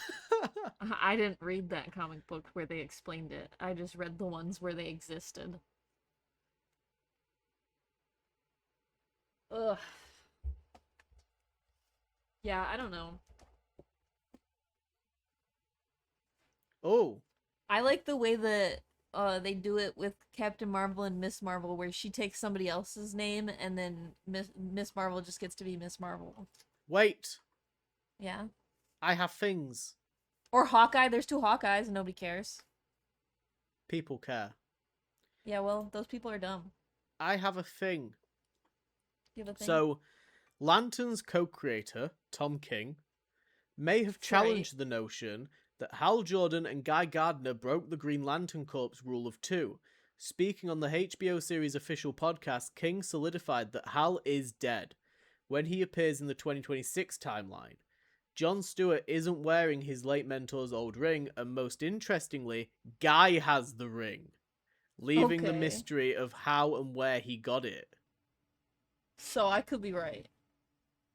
It could have chosen Guy Gardner. The DCU has confirmed that Guy became a Green Lantern between 2016 and 2026, and he may have leapfrogged Jon to become Hal's replacement. While one could speculate that, as in the comics, the Guardians expanded their roster over those 10 years, King's comment indicates that Guy took his place. That would piss Jon right the fuck off. I think it would piss off Hal Jordan. I don't think Hal Jordan would get along with Guy Gardner. Well, no, but it's up to the ring, right? Well, this is the thing. We haven't seen the ring do a flying thing. But then also, like, Jon Stewart was saying that Hal doesn't want him to have the ring either. Hal doesn't like Jon Stewart. He thinks he's too, like, I don't know, like rule followy or something. What's quite funny is that in this article they also put, why is Guy Gardner so important to James Gunn's DCU? Do you wanna know what their thing is? What their answer is? What? Nathan Fillion and James Gunn are longtime friends. Oh, awesome. They've collaborated on multiple projects, including Guardians Volume 3, The Suicide Squad, and now Superman. And the entire DCU, thanks to his recurring roles as Guy Gardner. Beautiful. So, there we go. They're never killing him off. I'm excited to see where it goes, but I'm not, like, fucking throwing my hat off to it already. Yeah. We'll see. We'll see. I do think that Aaron Pierre looks amazing with that facial hair. Yeah. He looks exactly like how I picture Jon Stewart. I'm like, wow. He looks like a superhero as well when he's like walking through the snow at the end. Yeah. I'm like, oh yeah, stick him next to fucking David Corran Sweat. Let's fight Brainiac. Let's go. He would, yeah, with the facial hair, he'd look really good in the suit. Once he Hopefully digs we it get out to of Hal see it. Jordan's wardrobe. Yeah. Or takes it off his dead body because you just shot him in the head. I really hope that he kills Guy. I really hope so. So, last but not least, what have you been reading? I have been reading a lot of things, actually. Hit me with them. One is something that is your fault, wholly and completely. Because I'm so glad we can finally talk about it. Yeah. Which one are you thinking we're talking about? Absolute Batman? Yeah, that's not what I was talking about, but we could talk about that instead, yeah. wait, what's the other one? Why is the Spider-Man one you got me. Oh, I didn't know you'd started reading it. I already read the whole thing. Oh, okay. Well, tell me about that. It is Craven's Last Hunt, The Amazing Spider-Man. It was pretty crazy. Black suit Spider-Man, actually just a suit. Okay. Just a suit, not Venom, which is interesting because I didn't know that. Yes. So I kind of want to go back and see like why he's got a dark suit, like that kind of like why he changed his color. You'll have to read the original Secret Wars. Okay. 'Cause that's where it happened. But yeah, Craven is crazy as fuck in that. He's like actually psychotic. He's talking to like he's like taking drugs. He's about to die, right? I think he's like he's like ill. Like he's literally about to die. Yeah, and so he's like, I have to die with honor. And this Spider-Man has been dishonoring me all these years because he's actually like got his powers from the Spider God, and it's like actually insane. And so he comes up with this plan to kill Spider-Man, and he actually does it in the first issue. And then the rest of the comic is him being Spider-Man and like brutally beating like criminals up and like killing people. And then they introduce another character called Vermin, like in the middle of the like, because it's not just one series, it's 3 different Spider-Man series that they were releasing at the same time. Like they were releasing it the 6-part series throughout 3 different Spider-Man stories, ongoing stories, which in the like introduction part of the trade, it like gives you this story from the author, right? And they tell you basically like how they wrote this story. And he says that he had written this story for a resurrection for different heroes before he did one for Spider-Man. Like he had already tried to do like God, I can't remember who the first one was, but the other one was Batman. And he actually had a story for where the Joker kills Batman and it makes him go sane. All right. Okay. Until Batman becomes resurrected. So I was like, that would actually be a crazy story to read. I think they might have done that. He said that they did a similar story, but I don't think it's the same like exact premise, but they used the him going sane part. Yeah. And then he said that this was the first time that they had done one series over 3 ongoings, right? Like this was Yeah. specifically one of the people who put out comics. It was their idea. So this Mm. Spider-Man comic is like the first time that they had done that, which they do it now regularly. So I just thought that was super interesting. And it would be like it is a really smart way to do it if you think about it, because when you're buying them now, you don't have to wait like a month for to like get your next issue. You get it like within a period of time because these ongoings are all releasing like in the similar time frame, you know? So you're Yeah, getting in more theory, story if they're all quicker. releasing a month, you're gonna get 3 a month. Yeah, which is Yeah. awesome. Like that's way better than waiting super long and then you got 3 like separate Well, it's stories that are the running at the same time. Hickman Avengers thing, isn't it? You Yeah. had Avengers, New Avengers, and then if there was an event, you had even more. Which now it sucks when you're going back to try to read it because now you have to like search through all these other like ongoing Yeah, yeah, series and like try to find like what like where it connects. But when you're actually buying them as they come out, it's really fucking awesome. yeah. But anyway, in the middle of this series, they introduced Vermin, and Vermin apparently was beat up by Captain America and Spider-Man in a previous story, and so he's hiding under the sewers, but he's like stealing people. There's this panel where he like this woman falls in the rain and he just reaches up out of the sewer, grabs her leg and pulls her down. It's like the Oh scariest thing God. I've ever seen in my life. I was like, that's fucked up completely. But yeah, he's like stealing and eating people. Okay. And so while Craven is Spider-Man, he hunts down Vermin and just beats the shit out of him, like almost to death, and then takes him. Yeah.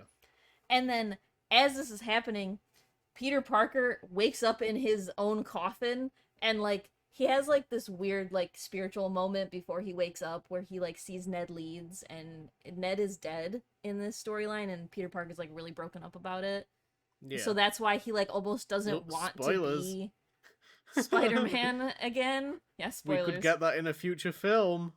We could. But he almost doesn't want to like come back because he's like I've lost everything in my life, you know? Like Ned Yeah, is yeah. just one in a long line of people I've lost. But he's recently engaged to MJ. So then he remembers MJ and he's like, "Oh, I got to get out of here," you know? And he crawls out of his own grave, right? That's how we get the like iconic Yeah, cover yeah. of him coming out of Here Lies Spider-Man.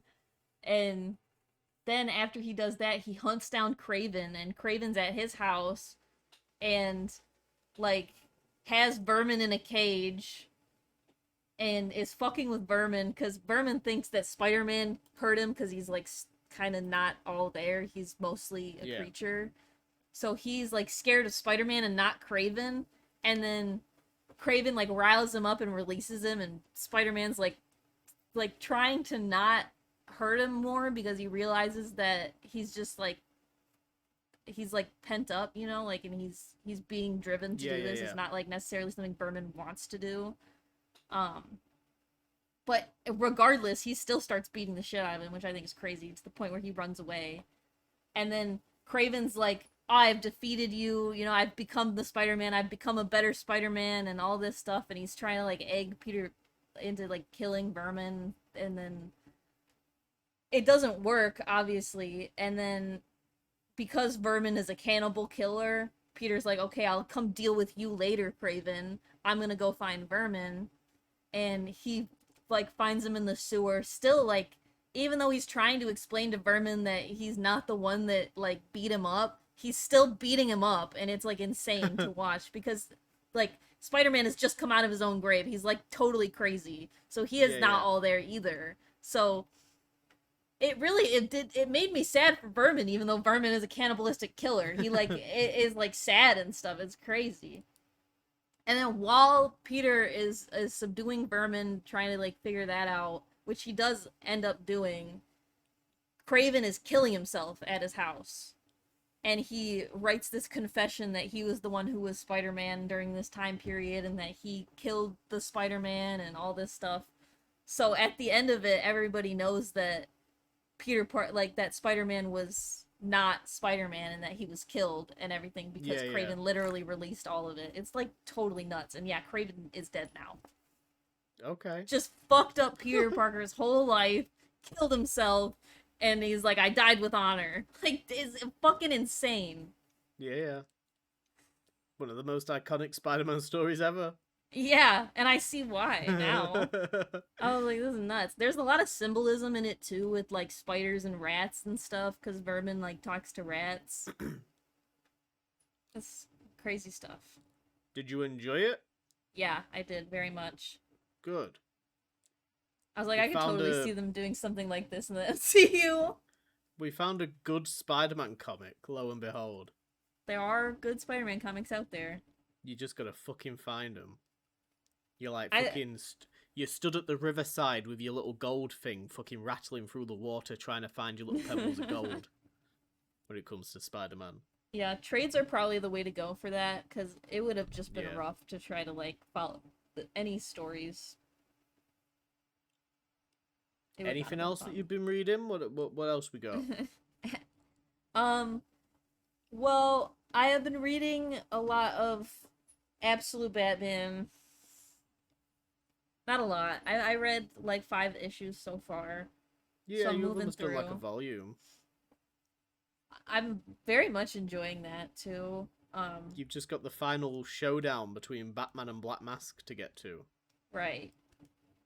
Which right now it's just past the point where uh Batman has like taken the money from Black Mask, but then he's put all the money on the light from the zoo and lit it Yeah, all on yeah. fire, which is fucking awesome. Cuz I was worried cuz throughout the whole thing like he's super resourceful, but he's also super poor, obviously. So you kind of almost expect him to take it and to just do what Black Mask says. And like the whole time I'm like, that doesn't like that's not what Batman would do, but I was still scared that that's what Batman was gonna do. And then yeah, How'd no, you that was like the biggest fuck you. how'd you like Alfred? I don't really like Alfred. Did you like it when Batman shot him in the face? Yeah.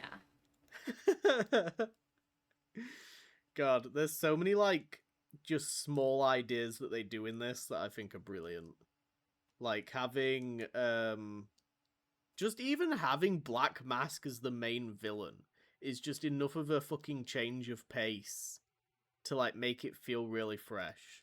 And he did end up beating the shit out of Batman. Yeah, Black Mask is terrifying. had him on that rooftop and fucked him up. Yeah. Fucked him up real bad. Did he like break his arm or something? Yeah. Yeah, that was rough.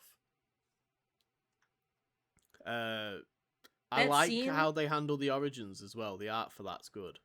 Oh yeah. I do think it's The very flashback interesting stuff. that only his dad died. And the Yeah. fact that like it's still Joe Chill that killed him. Yeah. And him going to visit him in the prison. Crazy. Oh yeah, all of that stuff was really good. I like in the origins issue that they do where they like explaining why he chose Batman and stuff. I really love all the beginning stuff where he's like, "Oh, maybe I should like wear fake teeth and like be a vampire." Yeah. I'm like, That this was is funny. wild. He's like biting the shit out of people. Oh my god. Yeah, and he's like That would screeching actually- and stuff. Imagine if somebody came down from the sky and just bit the shit out of you as you're committing a crime. Yeah. That would be so fucked up. But yeah, I think Absolute Batman is like... People are saying it's now overrated. It's only overrated because it's popular. Fuck off. Right. It's really well written, and it's like breathed a fucking breath of fresh air into comic books at this point. I do like it. I like seeing the characters differently. I think I definitely have gotten stale over specifically Batman and Superman to the point where I just don't even give a fuck about what they have going on most of the time, which is sad. So it is cool to have like a new version of the character that I actually like and like kind of relate to morally and just, you know, think is super fucking cool. They just got rid of everything I had a problem with the old Batman, basically. I'm kind of intrigued because I'm at a point now where, because I just finished issue 13 or 14 And I could sit and I could just fucking binge read the rest. Yeah. Like, it's so fucking good, I don't want to put it down. I'm like, I just want to read this now. But I don't know, I have to stop myself every time an arc finishes. I'm like, no, it's like a season of a TV show. Now I Right. need like a breather. I need to go spend some time on the other ones. Yeah. But no, I think Absolute Batman's brilliant, and I'm excited for their animated TV show that they're doing. That is I really want to interesting see that what they they're do with already that. doing something animated for it. If there's one thing that DC don't fuck up, it's rushing into new projects. And I mean, it is really popular, so I'm not surprised. Yeah. I do think it's very interesting that I think this was the opportunity to take away Batman's no-kill rule, but Really? they've let him keep it, but he still is okay with mutilating people.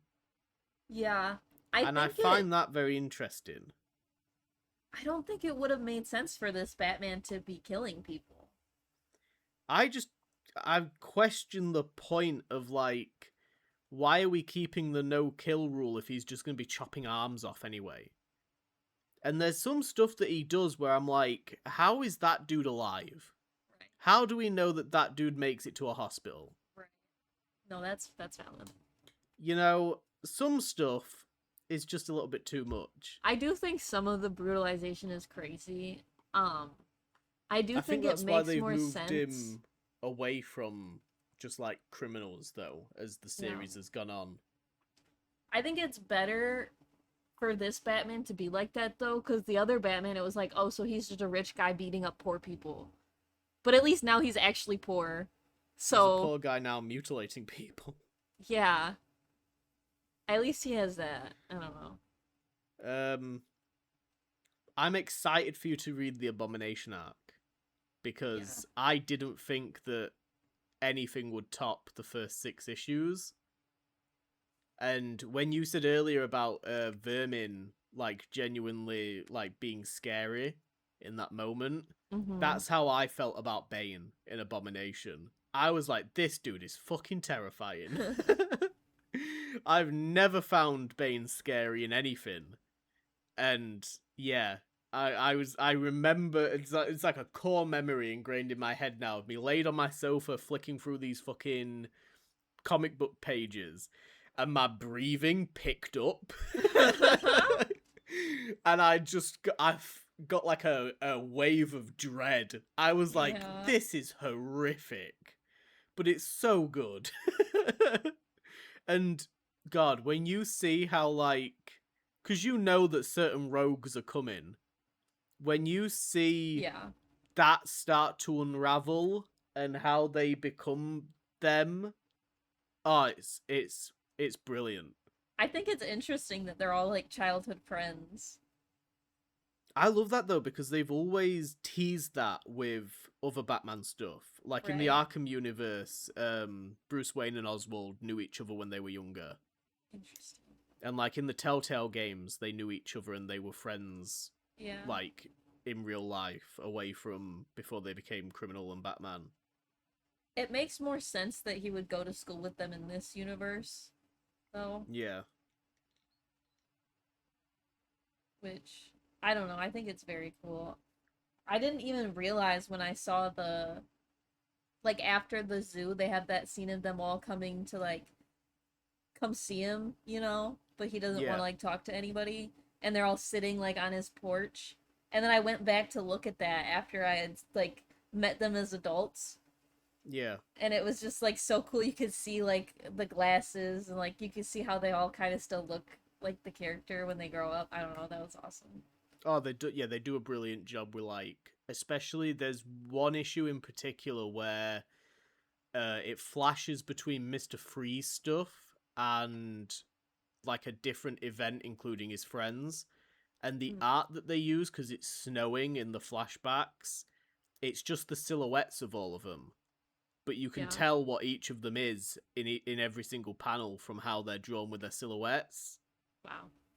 And I just love that there's so much, like, character in the artwork for it. It's really well done. and I don't know.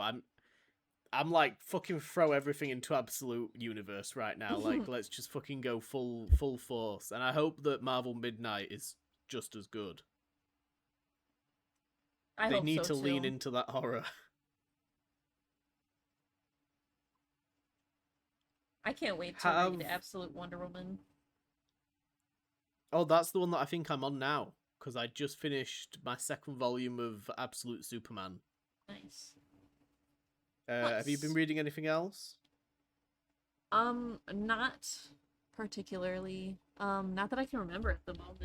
I feel like I have been reading something else, but I told you about the gay stuff last time, right? Probably. I think I did. You usually Yeah. mention gay shit. Yeah. I try. Try my best. Yeah, I think you did.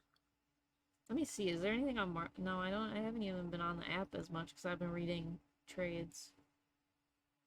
I need to. Um. I just got this X House of X like giant Oh yeah, ass the trade, Krakoa and stuff. I haven't started that yet, but it's sitting on my desk, staring at me. I mean, I'm glad you got it physically because I'm probably gonna have to make a read order digitally Yeah, because I that'll can't be afford fun. any of the trades right now. No, I don't blame you. They're very expensive, Um. but it's a lot of issues in here. Yeah, I can imagine. I want to tell you about a certain man. Yeah. I want to tell you about the 9/11 Captain America, Ryan. Oh yay. No, so I got three things on my read list apart from Absolute Batman, which I don't want to talk about because I don't want to spoil it for you. Mm. Um, do you know what else happens in the Absolute Superman run? No, Are you I gonna think I do it? stopped it. Yeah, I'm gonna go back to it. Okay. What I'll say is that the stuff that they do with Brainiac is brilliant. Yeah, even more so. Than the first volume, yeah. I've never been interested in Brainiac, but now I am. I wanted to keep reading Absolute Superman, but I can't remember. I think I just stopped because when I was reading it, there wasn't a lot out. Yeah. And so I was just like, fuck it, I'll just pick it back up later. But as soon as I got to the Brainiac stuff, that was when I was like, oh shit, yeah, no, I need to read this. Because it I was think his first, like, introduction, really. Like, where they give him his own, like, issue, basically. yeah. Coolest comic issue I've read ever. I loved it. I think that volume 2 of Absolute Superman is better than volume 1. Yeah. And they do it. The only thing is that they do like a reveal at one point that I did kind of predict. I started the issue and I was like, oh, this character is this person. And then they did the reveal and I was like, okay, yeah. But everything that they're doing with, like, I stopped right before, I'm assuming, the big showdown with Ra's al Ghul, because that's where the fucking volume ends. So I'm like, Ra's al Ghul is. Oh yeah, yeah, he's the big bad. right. I forgot about that part. The stuff that they're doing with him is fucking scary as well. Like, when you get to see the Lazarus stuff, Mm. he's a diabolical motherfucker. I am not surprised whatsoever that he's now a Superman villain instead of a Batman one because, wow. But no, all of the Brainiac stuff was what really hooked me. I think what they do with him is fantastic, and I think there was like less Krypton flashbacks, which helped. We were like moving the story forward. Right. And yeah, I don't know. I just really enjoyed it. I thought it was great. I would give it like a solid. Like, I think that Volume 2 of Superman is as good as Volume 1 of Batman. Nice. Then I did Captain America by Chip Zdarsky. Holy shit, that man is a good writer. So this recontextualizes Steve Rogers' origins so that he got actually pulled out of the ice after 9/11. Insane. Not whenever he got out of the ice before, in like the 70s or the 80s or whatever. Right. So now the entire... do you remember when we spoke about the sliding timeline? Yeah. Now everything has been pushed forward. So everything that has happened since Captain America got out of the ice now happened after 2003. That's so interesting. You get to see Captain America meet Iron Man for the first time, and he has no idea that Iron Man and Tony Stark are the same person, which I thought was funny. You get to see him get recruited by Thunderbolt Thaddeus Ross and put into like a SHIELD team. And on this SHIELD team is a former Iraq soldier called David Colton, who also got injected with a super soldier serum. We don't know too much about that procedure, but he got injected and became Captain America because of 9/11. So he saw 9/11 happen. 9/11 is like the big introduction point for this. David Colton then became the modern Captain America, and Steve Rogers was also thawed out. So we got two. He's been injected into... He's kind of been retconned into Steve Rogers' origins. Because these two, with their team, go to Latveria. Because Doctor Doom is holding a coup and trying to take over Latveria. And it's the first time you get to see Doctor Doom and Captain America interact. There's like a Latverian rebellion going on. And, you know, America are kind of going in to kind of try and help it. And I'm going to give you spoilers because I don't think you'll read it. But there's like, it's revealed that America funded the initial Doctor Doom starting it anyway. Yeah. And there's like a really fucking cool moment where Captain America is inside inside like Castle Doom. And Doom is like, I don't hate you, I don't hate America. And he shows inside his castle, he has a statue of World War II Captain America with Bucky Barnes. Oh, shit. And he's like, I admire you. You're a hero to me. And I'm like, that's crazy. That is interesting commentary. The entire time, you're shown flashbacks to David Colton in Iraq and a lot of the PTSD that he got built up. He saw his fellow soldiers murdering civilians. Oh, jeez. And he ends up killing one of his fellow soldiers for doing so. He beheads him with a shield. Holy shit. John Walker style. That's interesting. I was gonna ask how much propaganda was in it, but that's pretty insane. They focus a lot more on David Colton's mental health. Right. And how the events that happened in Iraq affect him when he goes to Latveria because he sees similar things happening. There's people on his team that try to go after civilians in a similar way. Or there's like Latverian soldiers that are trying to gun down civilians in a similar way. I can't remember what exactly it is, but there's a really great shot of him like surrounded by fucking dead bodies that he's massacred people. And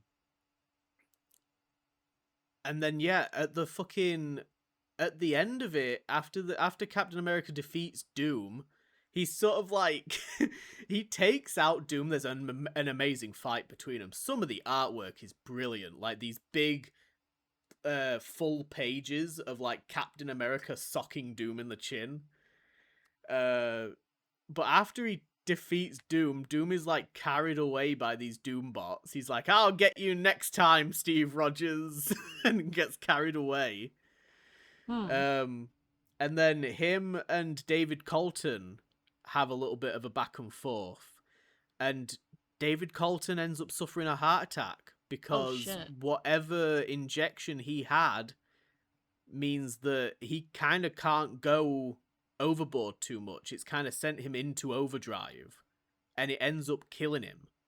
That's terrible. And at the end of it, Steve Rogers is introduced to Tony Stark, who basically fixes David Colton's heart. You see David Colton going into surgery with like an implant or something from Tony Stark. And that's where it kind of ends. We don't know what happened to Colton, because the timeline then in the next issue jumps forward to everything after One World Under Doom. Dang. So I have to now go read that. Yay. But it was really good. I highly recommend the first 5 issues of that run. It's such a good Captain America origin story. It's just really cool. And there's a really, like, I think I showed you some screenshots of it. There's a really touching moment where Steve Rogers meets Reed Richards for the first time. And Reed is like, you guys are heroes. You guys are the reason that we're even here. And he shows him, like, the Bucky Barnes figure because Steve is like, does anybody even remember Bucky? And Reed is like, I have an action figure of Bucky. That's so sad. Yeah. So it was really great. Really, really well done. And then I've been reading New X-Men, which is the introduction to Cassandra Nova. Right. And my god, she is fucking horrific. I don't want to give any spoilers, so all I will say is fucking genocide. Oh, jeez. She is mental, and that's why I want her back in the MCU. I'm like, this is a character we can fuck around with and do some stuff with. She is fucking absolutely diabolical. She does something in this run that is horrific. And there was a moment in it that kind of rubbed me the wrong way with how one of the characters responds to it. It was Beast's reaction to what happens. And I wasn't a big fan of it, but then I was like, maybe it makes sense. His reaction to it wasn't exactly, like, sympathetic. Right. But I was like, this is horrific that they've just witnessed. It probably hasn't even settled in for him. I mean, Beast is a very practical, pragmatic individual. Yeah, they go with Catman Beast. They have Catman Beast here, and I really like Catman Beast. I like it when they give Beast a little cat face. Yeah, in his ears. His little Catmandu. I like it. Yeah, I enjoy Cyclops in this. Cyclops and Wolverine get to team up for a bit. Wolverine's just walking around shirtless with like a X-Men jacket on. Okay. They like go out to rescue mutants. Basically, they're off on like mutant rescue missions because the premise is that like all of these new mutants are arriving. Because I guess in the MCU and X-Men lore, every so often a new wave of X-Men appear. Not X-Men, mutants. A new wave of mutants appear with the new generation and stuff. Right. So they're kind of going out and rescuing people, and they rescue this Australian mutant that has like 3 faces. Oh, and fun. There's a lot of Wolverine taking the piss out of him because he's ugly as fuck. Oh, Jesus Christ. And then you get to see like one of the other students at the school, like Hank is trying to mentor one of the students at the school, and his mutation is that he just looks like a bird. Yeah. And he's a loner because everyone thinks he's disgusting because he looks like a bald eagle. Oh my god. And Hank is like trying to get him to like learn how to fly so that he has like some kind of upside to him. And I don't know, it's really well written. It's fun in some points. Emma Frost is this is a bit of a spoiler, I guess, but this is where she gets her diamond form from. Oh, really? So we learn about mutating mutants. The secondary mutation. Okay. I was gonna say it. Yeah, Beast mentions about how like his secondary mutation obviously turned him blue and furry. Yeah. And he wasn't originally like that. And like they're talking to Emma Frost about how like, yeah, you used to be a telepath and now you've got this fucking diamond form thing going on. So that's interesting, and she's like fully integrated and part of the team, and it's interesting seeing her dynamic with like Jean Grey. Because the team is Cyclops, Jean, Beast, Emma, and Professor X. So it's an interesting team. And Wolverine, apparently. And Wolverine. Can't forget Wolverine.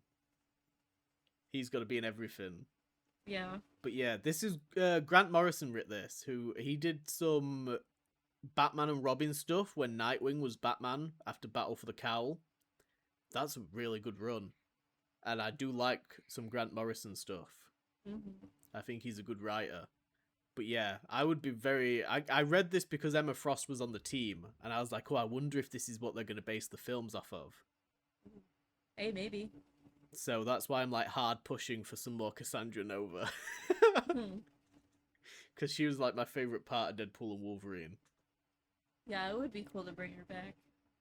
But yeah, as of now, I'm like fully down to read the full 40-issue arc for this story because it's been brilliant so far. I think I'm like Oh, 5 wow. or 6 issues in. 40 issues. Is it just 41 one? issues. Is it just one series? Yes. Okay. But it's part of the overall, like, stuff happened before this that you can also read, but this is kind of just like a fresh jumping in point.